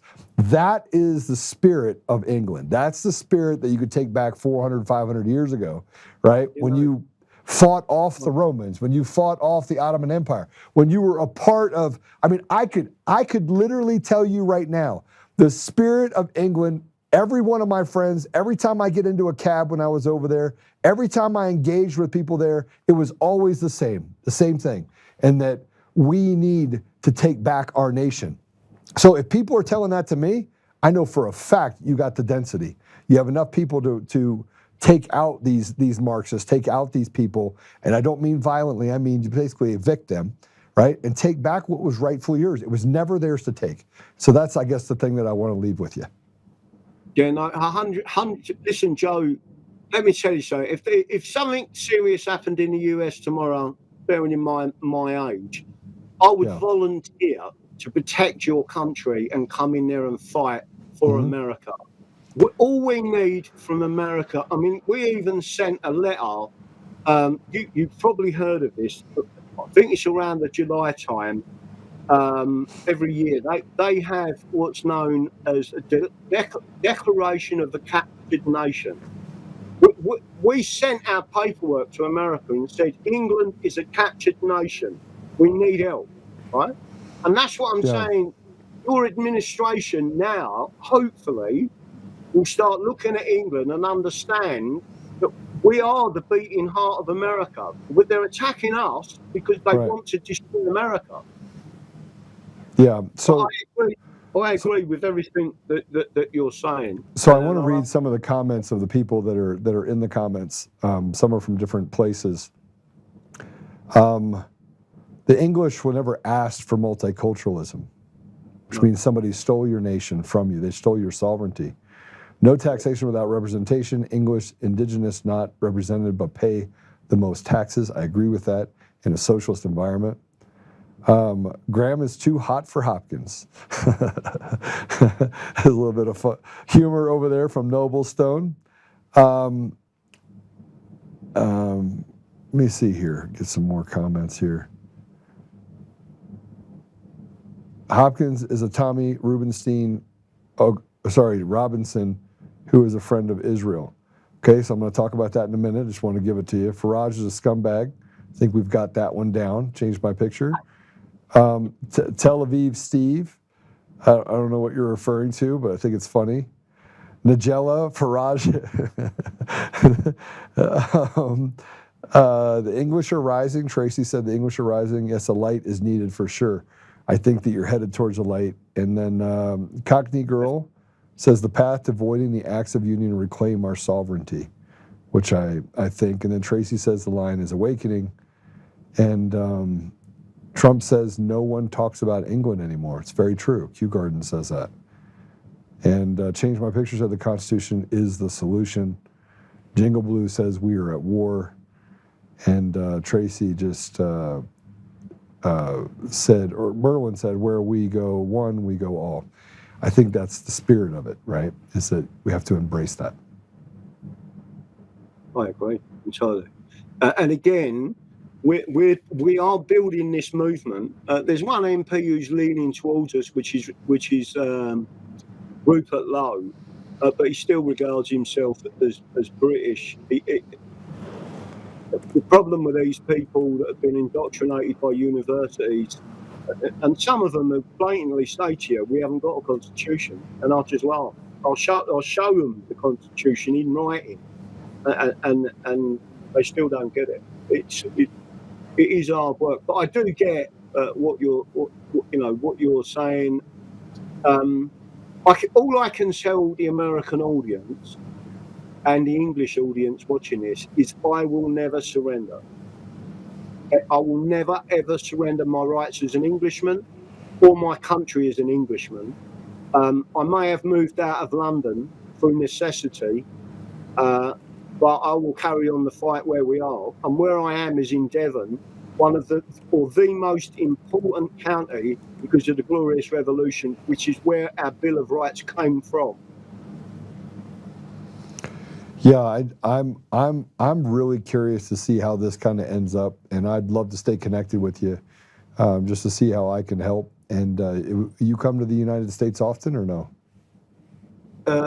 Whenever I can. I went to the event at Texas in Texas, and then where was that fault where the FBI killed all them people? There was a big event, and they shot that big group of people and bombed it. Oh, I know where you were. You were at oh my gosh, Ruby Ridge.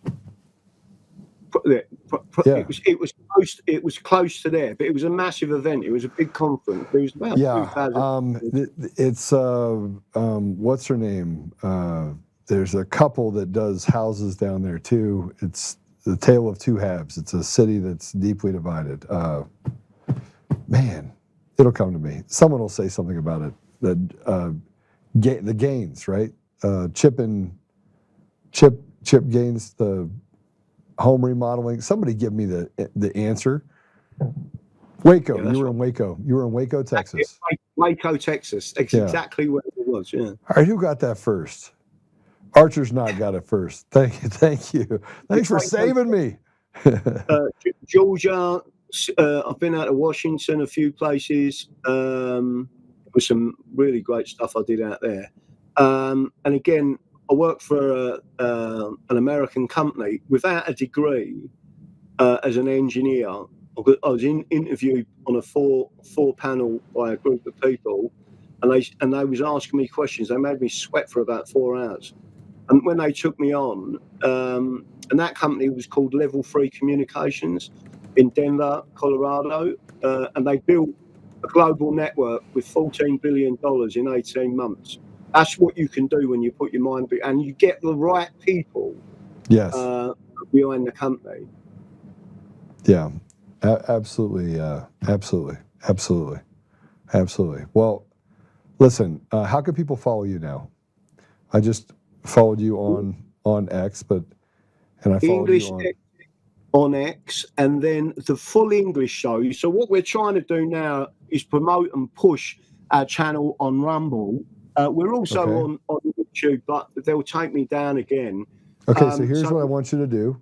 I'm going to tell you what to do. Number one, and I'll tell everyone on here, you need to do this. You need to make sure that you're on Apple Podcasts, Google Podcasts, Spotify, Pandora, iHeartRadio, TuneIn more. Make sure you're doing that, right? Yeah, make sure you're on that. Matter of fact, we'll help you. Damon will reach out to you. Damon, make sure you get in touch with him. Put him on pill.net. Get him a channel set up there. Get him on all the disparate environments, and then make sure he has the ability to go there, right? Got it, Damon? Okay, Damon's going to reach out to you and get you on all the disparate channels that are basically the underground channels here, and you'll get tens of thousands of more views per episode that you do on those environments as well. And people, they just share it everywhere. It's like a big thing. Yeah. Very Okay, good. so Thank you. where else can some people, I'm sorry, I interrupt you. Where else can they follow you currently? On Rumble. On Rumble, the Full English Show, it's called. And again, I'm live every night at 3 p.m. Eastern time for the American audience, which is 8 p.m. UK time. All right. Well, I'll be watching you. And just so you know. Tommy Robinson. I'm sorry? You was going to ask me a question about Tommy Robinson. He's an interesting character. Yeah, no, somebody said that in the comments. Something about Tommy Robinson. Okay. Yeah, and they said that you don't have to, that he would love to get back to you, but you're too busy giving time to England and everyone else. He deserves a trip to the States again soon. So, and I said, maybe I'll just come to England.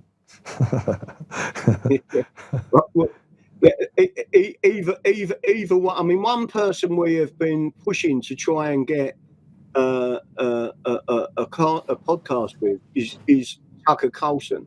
But the reason is because he will sit there and he's like you. He gets it, right, and he understands that there is a problem. He said on a number of occasions, he's talked about Christian nationalism. He's also talked about the Protestants being oppressed and suppressed yet again. And again, I will put you in touch with Tucker Carlson. How's that? That'd be perfect. I'll make that happen. I will literally send him a text message today. So yeah, no, we think he's fantastic. He is fantastic. He's not only fantastic. He's on a whole new level. Like, he's just a good man. And you know that when the darling of the news industry that always spoke truth starts speaking truth outside of the confines of the what we call the guardrails, that's when you know you have someone that frankly wants his legacy to be about truth, no matter what the consequences are. That's Tucker Carlson. Yeah, no, I agree. Yeah. I completely agree, and I can tell they are genuine people. They are genuine Christians. Tucker Carlson is, yourself, Tommy, who, and I'm not talking about Tommy Robinson, that put us in touch. These are all lovely people. We are like cousins. And we need to start acting to make sure we support each other. Like I said, I would go to America and defend America tomorrow. I don't want American boots on the ground because I don't want any American lives lost to the British. You've already been through that once. But all I want is the administration to say, I'll tell you what, give them their guns back, or we put a 200% tariff on the British, and we will solve our own problem. I want to say something because I did write this inside the chat on Rumble. I can't do all the chats. But I did say that it's been an awesome show. It's been great having you on. This is probably, I have my favorites. This is probably my favorite. But I said some things that that I think is important, and what I want everybody to know, and that is, but God. It is super important that you remember those two words, but God. In the U.S. for the last 5 years, we've been fighting the same thing you're fighting there. We have these 4 things that we tell people they must do, and it's biblical: pray, stand, speak, and act. And you know, I usher it back to Judges 7, which is the Gideon 300. You don't need a lot. You just need them to be courageous. You need people to want to stand for what is right, regardless of the consequences. And so we tell people to pray, to stand, to speak, and to act, and then always come back to prayer so that you never become the very thing that you're fighting against. Because in that void, it's very easy to get back to a place of vengeance or anger. I agree. And that's where the word forgive. But forgive does not mean no retribution or no accountability. It means once that accountability has taken place, whatever the result of that accountability, you accept it, you forgive, and you move on. Yeah, absolutely. Graham, thanks for showing up. Thanks for being here. God bless you, and I look forward to having you on again. God bless you. Thank you, and it will be a pleasure to be back on. Thank you. Take care. You know, this has probably been my favorite show. I say that, and I'm thinking about all the other shows that I had, and it gave me an opportunity. I keep telling people I'm a walking encyclopedia of worthless information. And a couple of days ago, I was talking about silver markets and everything else because I read about that. But understanding the history of England has always been kind of a soft spot, because I think history is always written by the victors, and we never really get to hear from those people that really lived that life, right? So it was a completely amazing show. It was a blessing to have all of you on. Normally I'd go into a bunch of other things, and I think I have some stuff that I really should cover, but I want to. We have something that I need to address. I had friends that are in from Australia, and they're a friend of a friend. And we were at the hockey game last night where the Red Wings beat the Avalanche. I was pretty upset about that. And my friend Ryan Schuling, who has a show on iHeart, a pretty popular show on the radio, and he interviewed me, and I sent him some tickets, and he came there in his Red Wings thing, which was really disturbing for me. Just kidding, Ryan. It was okay. Although, if you would have lost, it would have been nice to see you walk out in the walk of shame. But I talked to them about what's happening in Australia, and it's the same story. Now, most people most people don't have the history that I have. In other words, you haven't been to 65 nations. I've been to 65. You haven't been down to the South American countries and been able to sit with leaders, kings, presidents, prime ministers, and people that are leaders in their own right, in their own country, in their own sovereign environment. And I've had that ability. I've had the things that I've been able to do. And when we talked to Graham, I had an understanding of where Graham was coming from, because I remember back with the National Prayer Breakfast, you have Tony Blair, and this is back in 2007 and 2008, 2009, 2010, 2011, 2012. And what was fascinating about those conversations and the conversations I have with other people is that if I look back now, I could actually see what was happening in our country. Like, I could see it.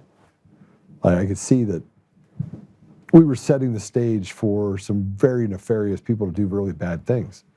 I remember the conversations as if it was yesterday, which is weird because I didn't give it a second thought about those conversations. But now, as we see what's happening in the UK and we see what's happening in Scotland, and if you haven't been paying attention to Conor McGregor, he's on fire. He's on fire to bring a new national voice back to the people of his nation, right? nation state, part of this UK, this group of nations, and it's ready, it's ripe.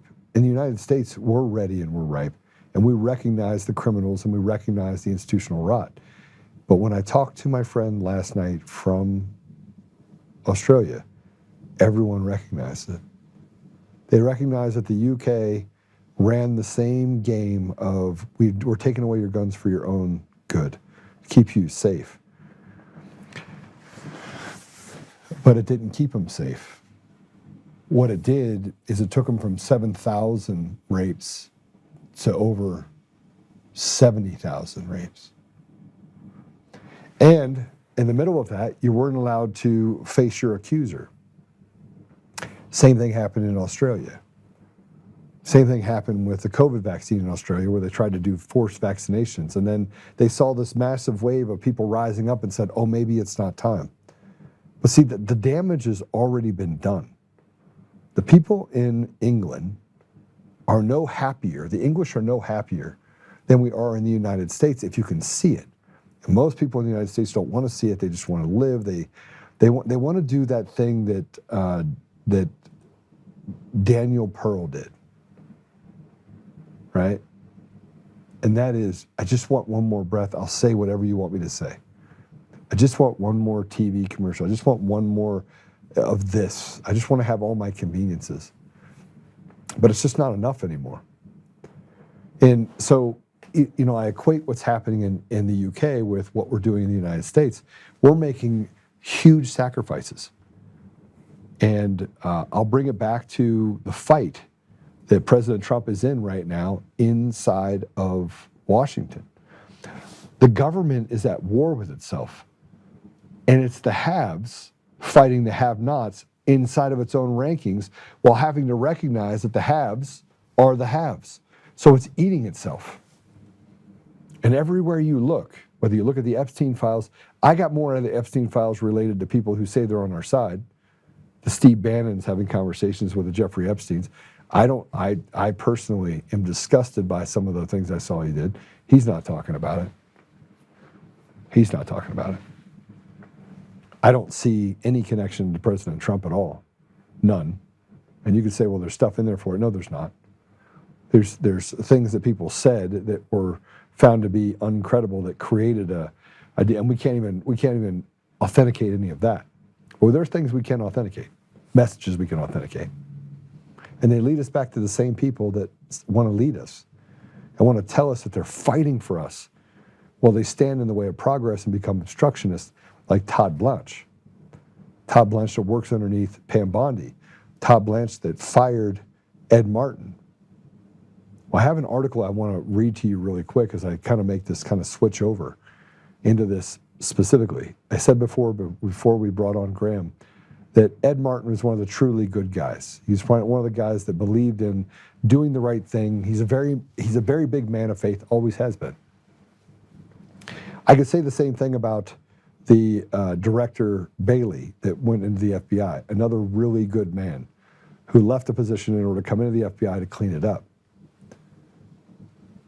But put this article up. Ed Martin was fired.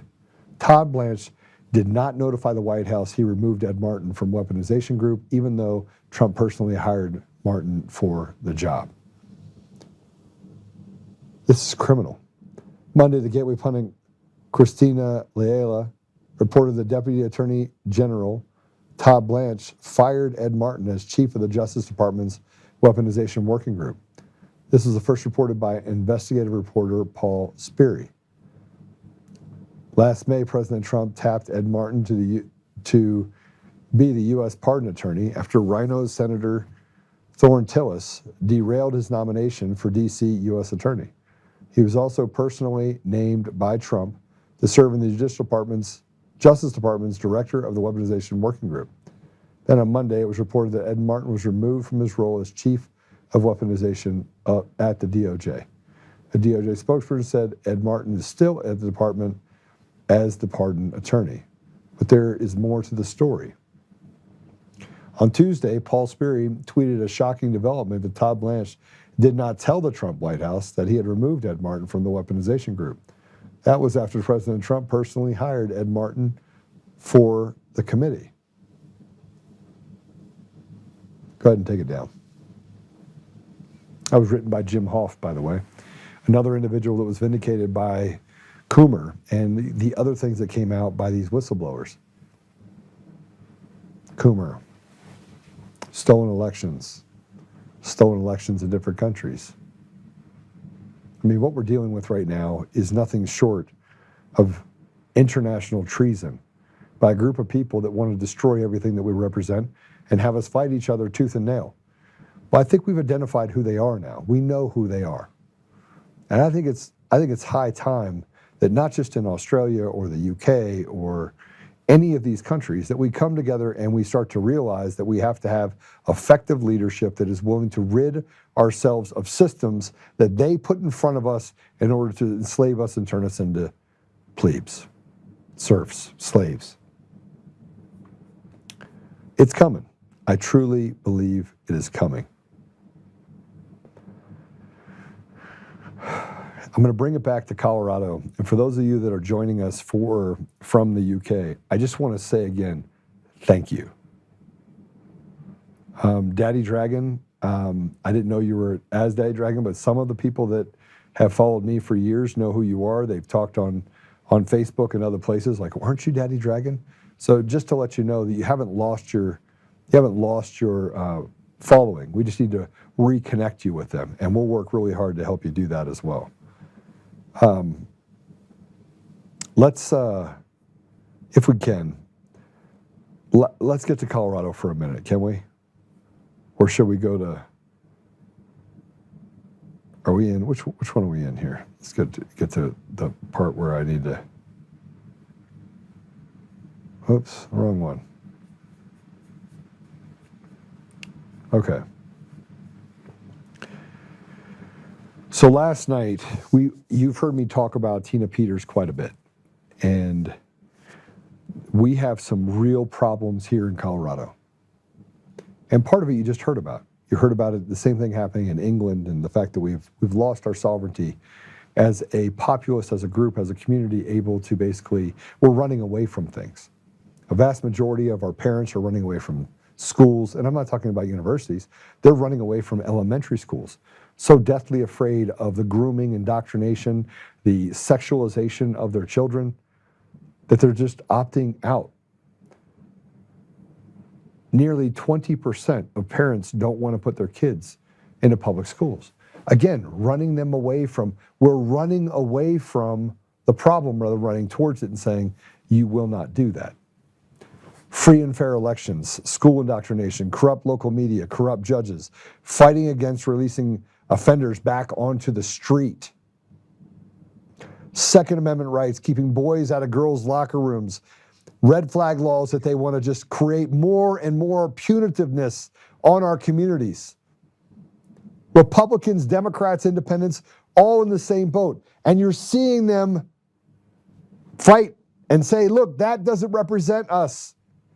We're not Democrats. We're not those Democrats. Everything that you face around the nation is a capturing that is happening right here in Colorado, only times 10. And these people have zero ability to control themselves because they have been selected, not elected. They are demons that are trying to take everything fundamental from us in Colorado. So let's start with this guy, Kyle Clark, soon to be sued by me. I might even actually take his name. I might make that a thing. Okay, I might let you off for a little bit, but you have to change your name. So to Dickie McSwirly. I don't know how I came up with that name, but Dickie McSwirly sounds really good for Kyle Clark. He was on last night talking about President Trump and Tina. Let's take a listen. President Trump today directly linked his retaliation against Colorado to his political ally Tina Peters being in prison here for leading a breach of election system security. And Trump's latest comments about her case call into question whether the president even knows what Peters did to land her in prison and unleash his retribution on Colorado. She was in charge of a voting area, and she saw boxes of votes come in. So she went over to check it, and they put her in jail for voter manipulation, and she's still in jail. And they better let her out fast. And they're suffering a big price, Colorado. They have this woman in jail who's 71 years old and probably has cancer. She's sick. And they put her in because she challenged somebody that was dumping ballots into a box, okay? And they didn't put them in jail. What President Trump said there is almost entirely, like word for word, false. Have no idea where he is getting this story about Tina Peters challenging someone dumping ballots into a box. We have covered Peters for 5 years and have never heard anyone claim that. What Peters did is well established. Even her own legal team admits it. They just say that it was justified. Peters snuck a hacker around security protocols using another person's ID so that hacker could make a copy of election systems. She's not in jail for voter manipulation like President Trump said, whatever that means. She's in jail on 4 felonies and 3 misdemeanors for her role in that election systems breach, which did not impact any actual votes. Trump also claims that Peters probably has cancer. She had cancer years ago. Recently, she had a cough, which her lawyer says has improved. All of this to say, it is not clear if President Trump knows what Tina Peters did to land in prison, leading to his campaign of retaliation against Colorado, where he's withheld disaster funding, tried to freeze federal spending here, vetoed a clean drinking water project, relocated a military command, and is closing a major science lab. Okay, so this liar is lying. So let me just tell you, President Trump got a bunch of things wrong. So did he.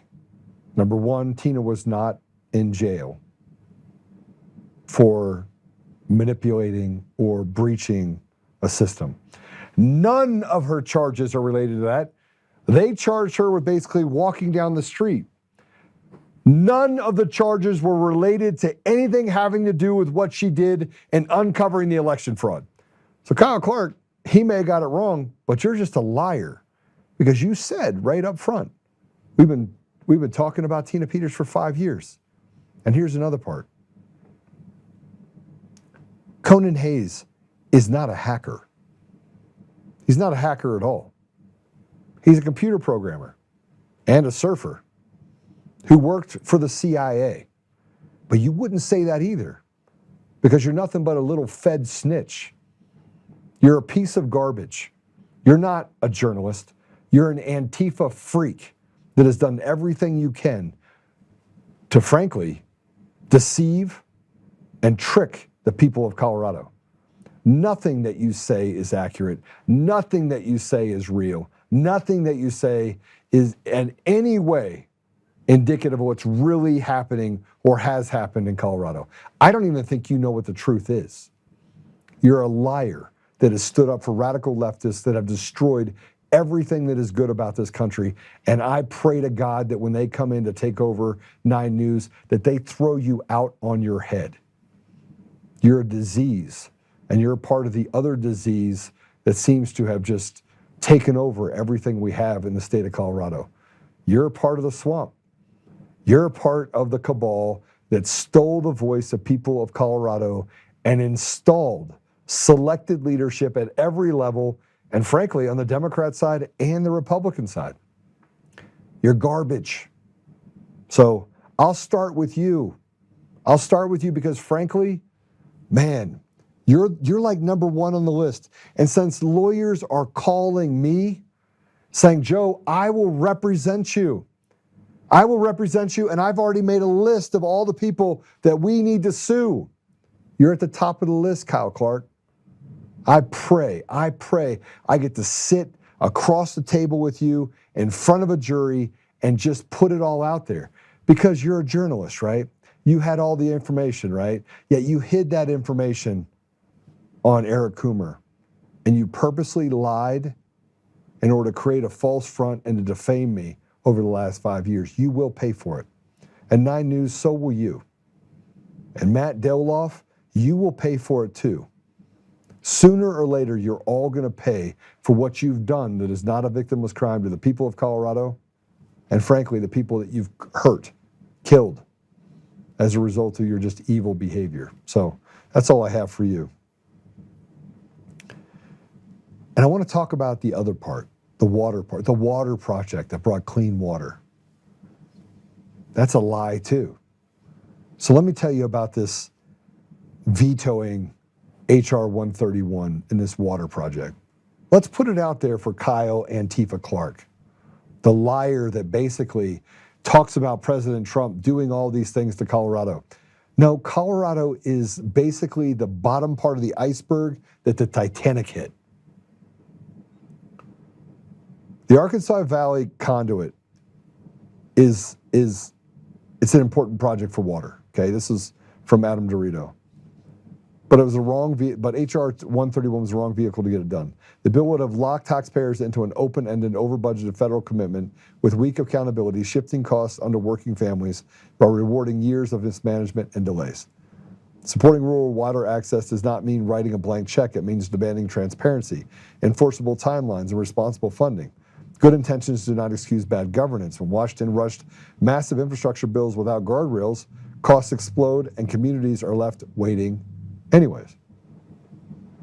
Vetoing HR 131 was not about denying water. It was about forcing a better solution that actually delivers water without bankrupting future generations.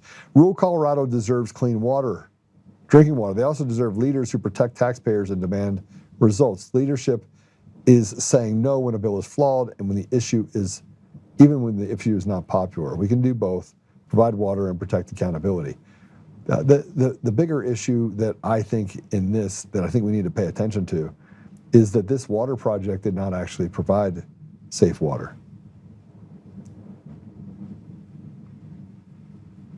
And then let's do this. This is the other part. You know, I'm not going to talk about that bill. Yeah. I don't even know if I want to piss everybody off in the state of Colorado. Maybe, yeah, I will. So the Adams County GOP put up something that talks about the radical anti-gun agenda that they have, that nobody talked about, right? It wasn't even on the agenda. In a move that feels more like targeted harassment campaign than a safety initiative, Democrats has pushed Senate Bill 26004 through its first committee. The extreme expansion of the red flag laws provide once again that if you own a gun in Colorado, the radical majority wants you to feel like a criminal in your own community. By weaponizing institutional petitioners, they are turning schools and hospitals into state-sanctioned informants, essentially telling gun owners they're seeking a checkup or an education comes with the risk of losing their constitutional rights. Again, running people away from education, running people away from Colorado. The irony is staggering. While we're told police shouldn't enforce immigration laws because it might make people afraid to seek help, yet Democrats are doing exactly the opposite to Colorado citizens. The bill creates a massive chilling effect on mental health. If gun owners know that behavioral health co-responders or the hospital administrator can file a petition behind their back, they will simply stop seeking care. Instead of helping people, this bill drives them into the shadows, making everyone less safe just to score political points against the Second Amendment. It makes people a slave. This isn't about perfecting the law, it's about making Colorado a hostile environment for law-abiding gun owners. We correctly warn that these orders are ripe for retribution and abuse and stripping citizens of their property and rights without a single crime being committed or a fair hearing being held. This bill heads to the Senate floor. One thing is clear. Current leadership is more interested in confiscation and control than actual common sense solutions.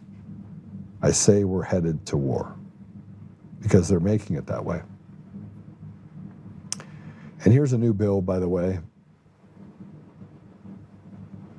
It's very clear in the Constitution. It says the Second Amendment shall not be infringed, that gun rights are enumerated in the Constitution.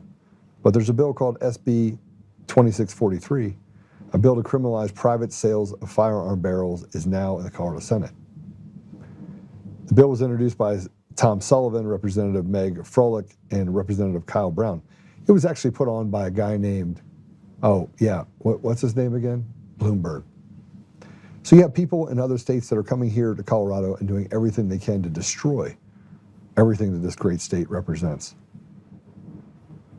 Let me tell you about having to serialize barrels. You can't put a barrel together by itself without a lower. So what you're doing is creating more liability and more burden for the people of Colorado because you hate the people of Colorado, because you were selected, never elected. You're a bunch of dweebs, weak people that have done everything you can to destroy this country and to destroy the state. One by one, you've done it. You have Jared Polis, the fat gay dude that, frankly, running away from any sort of accountability that over the last 7 years has made this place very unsafe. And it's not about him being gay. It's about the fact that he's disgusting. He's a deviant. And then you put on top of that the other two that roll out this cartel, the Phil Weasel Weiser, the AG, who frankly has committed crimes and was a part of a $15 million bribery scheme that involved the Colorado Supreme Court, the AUSA, and multiple attorneys and judges inside of the Colorado District Office in Denver, Colorado. Then you have Jenna Griswold, who sent out 30,000 ballots to illegals and then posted the passwords to the system publicly on the Secretary of State's website, the same thing that they said that Tina Peters did. You have criminals that are running the state of Colorado, and you have criminals inside the legislature. It is a captured state. So if I had anything to say to President Trump about it, I'd say, here's what I really want you to do. I want you to throw them all out. I want you to make it so abundantly clear that our election systems have been fraudulent for so long, we now have proved over 70 countries, and that our intelligence community was a part of it. We've been this way for so long that now we just need to repeal all the last 2 decades, throw all the judges out, re-elect, and put people in positions of trust and authority, rip the Band-Aid off, and have a Caesar moment. We need a Caesar moment in the state of Colorado, and in many states, but especially here in Colorado. When we talk about all of this stuff, I'm going to play something for you that I think is important. These are teachers in Colorado. And I want you to listen to these teachers. And I said this yesterday on a 30-minute video that I did that I placed everywhere. When teachers become indoctrinators and become propagandists, then parents, sooner or later, will make them the target. We'll know who they are. And if you want to see real people that get backed into a corner that are losing their children, what they do when they realize who's doing it, it's not going to fare well. Go ahead and play it. School shut down completely. Yes, and because of that, other schools in our network shut down, and our high school that's right next door shut down. At my school, almost everybody called out today when we heard the national call. It was electric. Everybody wanted to be a part of it. Shut it down. Strike. The only power we have is the power to close the economy down. All of us need to do this thing. We need to do it for our students. I'm a history teacher, so we teach oppression and resistance in schools. I thought it was really important to show them that these things are occurring in their neighborhoods and in their communities. How can I tell my kids that they can take civic action and they can do these amazing, wonderful things if I'm not willing to also be brave and do them myself? That's right. So, and also got to defend them too. We're here to show that we will not let ICE intimidate our community. There are more of us than there are of them, and we know that when we're motivated by our love for our students and for our communities, that we're on the right side of history. I read history. And this looks a lot like something that happened in Germany in about 1933 or 1934. And I don't want that to happen to the kids that I teach every day. And we need to show our students that we put our money where our mouth is and that we are willing to take it to the street and to take a risk to protect them.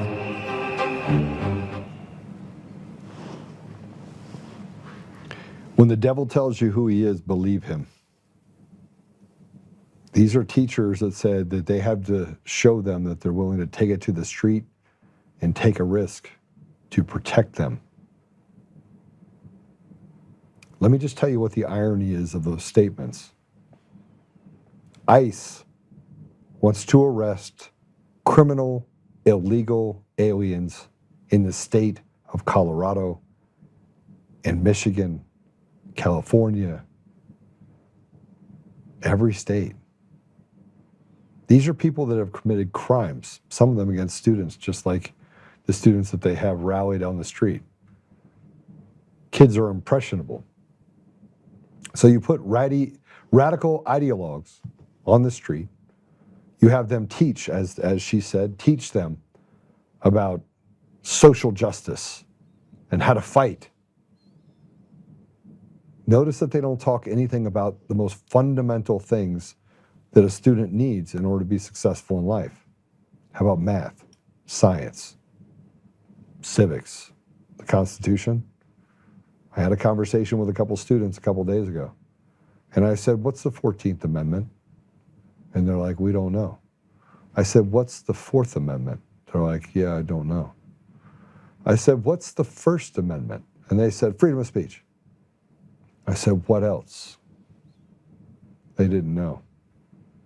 They were 16, 16, and 18 years old. There's 3 of them. So you had an 18-year-old and 2 16-year-olds that grew up in suburbia that did really well. I mean, they were in a red part of the state. But here's the problem. Nothing's red anymore.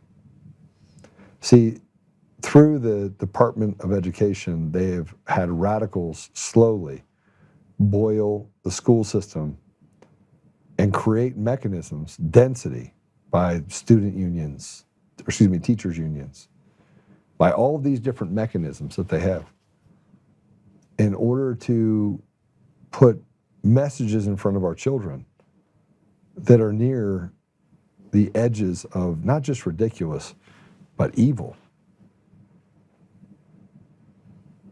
It's not about truth. It's about what they can do to destroy everything that is good about our nation.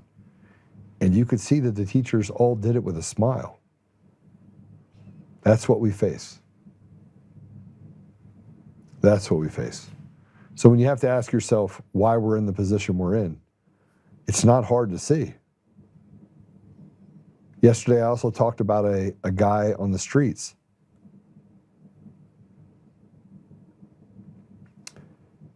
He's a 24-year-old. Put up this post, please. 16th Street murderers, 24-year-old Elijah David Caudill. Unsurprisingly, he has a long and violent criminal record. It looks like he was out on a $100 bond, so $10 for sexual contact, no consent. Charged from January of 2024. Saturday and Sunday, Elijah killed 2 innocent bystanders and stabbed 2 more. Saturday, 16th in Tremont, 512. 16th in California, 515, deadly. And 16th in Lawrence, 554. Sunday, 16th in Market, 8 p.m., another deadly encounter where he killed someone else. It's 2 days. It took the police almost 40 minutes to show up. The woman killed Saturday at 16th in Cali was a flight attendant for American Air who was here exploring the city on a layover.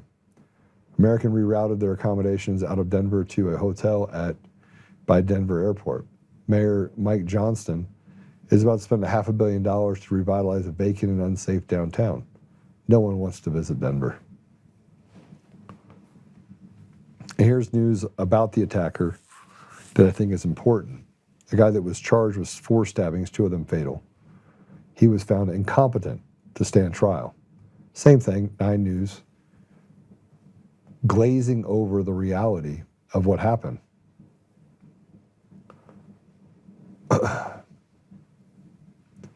The man accused of stabbing people to death goes through the same thing of who he is.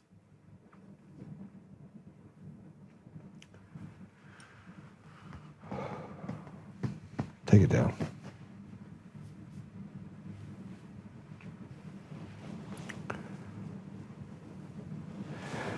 I'm going to show you something else really quick. This is, I think, probably the most disturbing because this comes from the Aurora Police Department. One of the reasons why I'm running for governor is because I want a zero tolerance on criminals. I want a pathway for criminals to be rehabilitated, but we don't have a system that does that either. We have a system that treats people like animals and does it for profit. Let me read this one to you and tell me what you think. 2 investigations by our Internet Crimes Against Children unit led us to the arrest of 2 Aurora men with more than 17,000 images and videos of children's sexual abuse material. Let that sink in. 17,000 images and videos, every image, every video, a real child being abused. Both cases began with cyber tips from the National Center for Missing Exploited Children, flagging online accounts, sharing or possessing child sexual abuse material. From there, ICAC got to work. Detectives traced the online activity and found the homes of the two suspects. Search warrants were obtained and served at those homes. Multiple electronic devices were found and seized. That's when the thousands of images and videos were recovered. The suspects are 53-year-old Orlando Archuleta, 5 felony counts of sexual exploitation of a child, more than 15,000 images recovered from the seized devices. 37-year-old Demeshov Yusupov, 7 felony counts of sexual exploitation of a child, 69 images or more, and more than 2,600 videos recovered. Get ready for this. You ready? Despite the severity of these crimes and volume of evidence, both suspects are currently free on a $10,000 bond. The investigations are detailed, time-consuming, and emotionally demanding. They rely on specialized training and close coordination with local, state, and federal partners. Our ICAC detectives will continue to work every day to identify offenders, hold them accountable, and fight for victims who deserve protection, dignity, and justice. The investigations are active and ongoing. Anyone with information are asked to contact Metro Crime Stoppers. And you got the 2 pictures.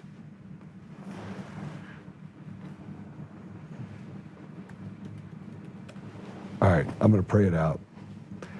These, by the way, are illegals, I was told. These are what the teachers are fighting for, is people that would exploit children. You have people that would exploit children, and a governor that allows it to happen because he's a deviant, and you have an AG that wants to put people like Tina Peters in jail and built an entire elaborate scheme and conspired with others to put a 70-year-old Gold Star mom in prison for 9 years, and made sure that the tentacles of not just the Democrats and the Republicans, this uniparty, the haves, were able to destroy families, hurt people, allow people to get murdered on the streets, all because they want to let criminals come out and victimize people. And then they want to tell you that you should be afraid of ICE because they're going to clean up the streets and make your family safer. But they're doing it for your own good. That's the devil telling you that they're here to kill you and destroy you, and then covering it up and saying, oh, I'm actually here to help. Well, they're not. All right, let's pray. Whew, Father God, we know that we face just a lot of stuff. We have a lot of things going on, and we are grateful for the beautiful things that you have in our lives. We're grateful for the relationships that we have. We're grateful for the conversations we're able to have with people like Graham and the people online that contributed to this amazing podcast. Father, we're grateful for being able to be born at a time such as this, to be able to see these issues that we face and to be conduits for the success of restoration, restore you to our community and to our country. Father, please help us that we may maintain our courage and commitment, that we may be okay with whatever sacrifices are necessary in order to have that restoration occur. And help us, Father, that we may maintain and make sure that we stay focused on the truth no matter where it takes us. We're grateful, Father, for our leaders. I ask you to please be with President Trump and the others that are in leadership. Help them to push further in so that we can have a bold and courageous stand against this evil that has consumed our communities, consumed our country, consumed the world. Father, I just ask a special blessing over England and the people there, that they may be free from the bondage that they are put in. Father, I just ask you to give us the wisdom to be able to fight through this, and the tenacity to build whatever is needed to be built and whatever relationships need to be put together in order to give us an ability to see through all of this evil and get to a conclusion that eliminates that evil from our grip. Father, I ask these things humbly in Jesus' name. Amen. All right, I'll see you guys later. Have a great day. It's so nice to see you guys from England, from across the pond. You should have blocked your daughter's name off that X post. What? I didn't have anything on for my daughter. I don't know what you're talking about, Jeff. Send me a text. Anyway, God bless you all. It's good to see you. Susan, always good to see you. For those of you that are over there, you can follow me at Joe Oltmann, JoeOltmann, or follow Joe Untamed. That's the same one over there on X as well. I get a little spicy, so if you're wanting someone that's not going to be spicy, that's not me. I'm a fighter. I'm a warrior. Show up every day. I want to bring you truth, and frankly, I'm not going to sugarcoat it. So if you're looking for that, I can't help you. But if you're looking for truth, I'll give it to you. I'm also on Facebook if you want to go there. Again, same of the same. You can just find me over there. But I look forward to having that conversation again with Graham. In the meantime, be good, stand together, build a fraternity, and put on the full armor of God. God bless you.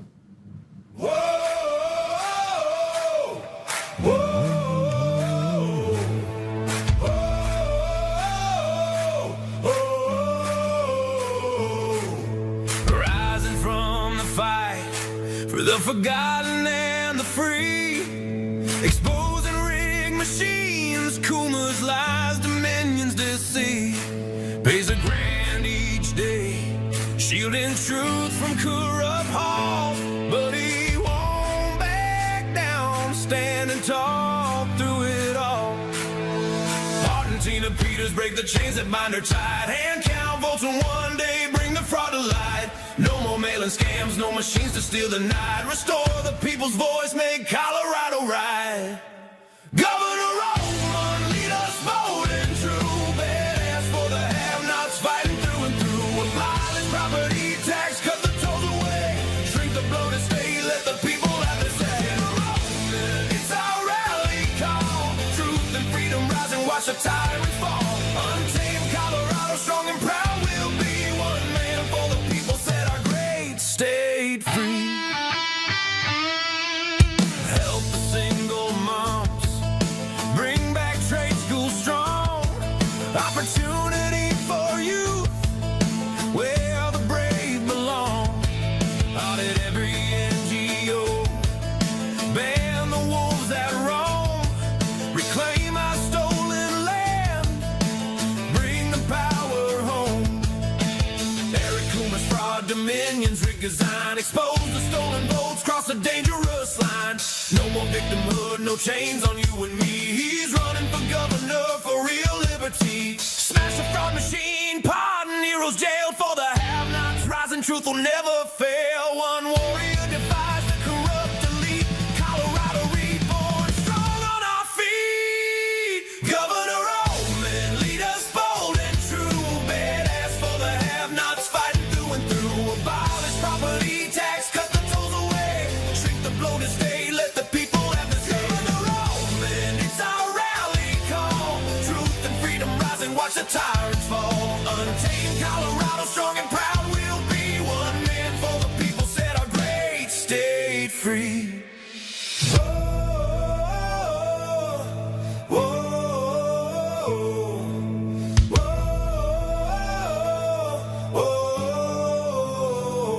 Governor Oltmann, lead us bold and true. Governor Oltmann, freedom forever, Colorado rise.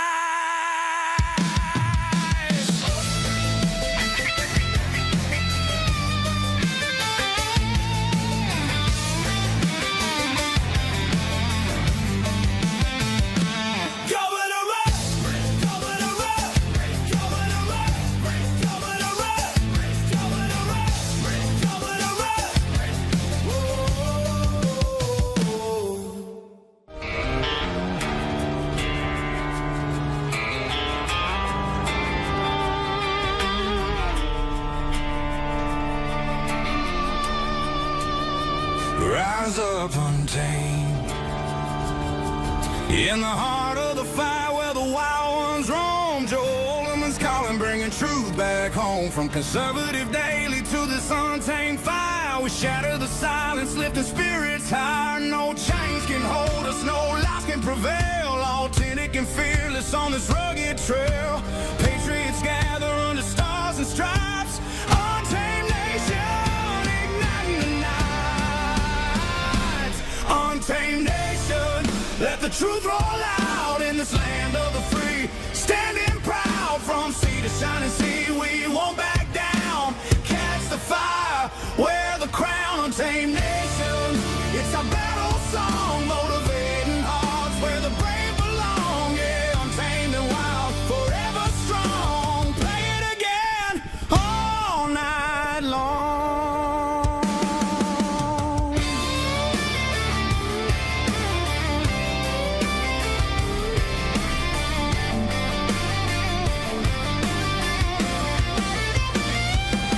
Break the mold, chase the real, no more games, time to heal.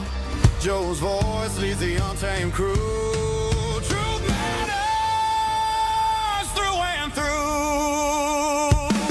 Untamed nation, let the truth roll out in this land of the free. Standing proud from sea to shining sea, we won't back down. Catch the fire, wear the crown. Untamed nation, it's our battle song, motivating hearts where the brave belong. Yeah, untamed and wild, forever strong. Play it again all night long.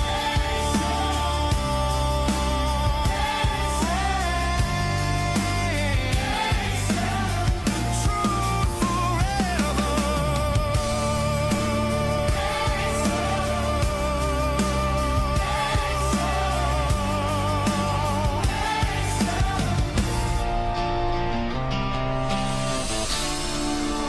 True forever.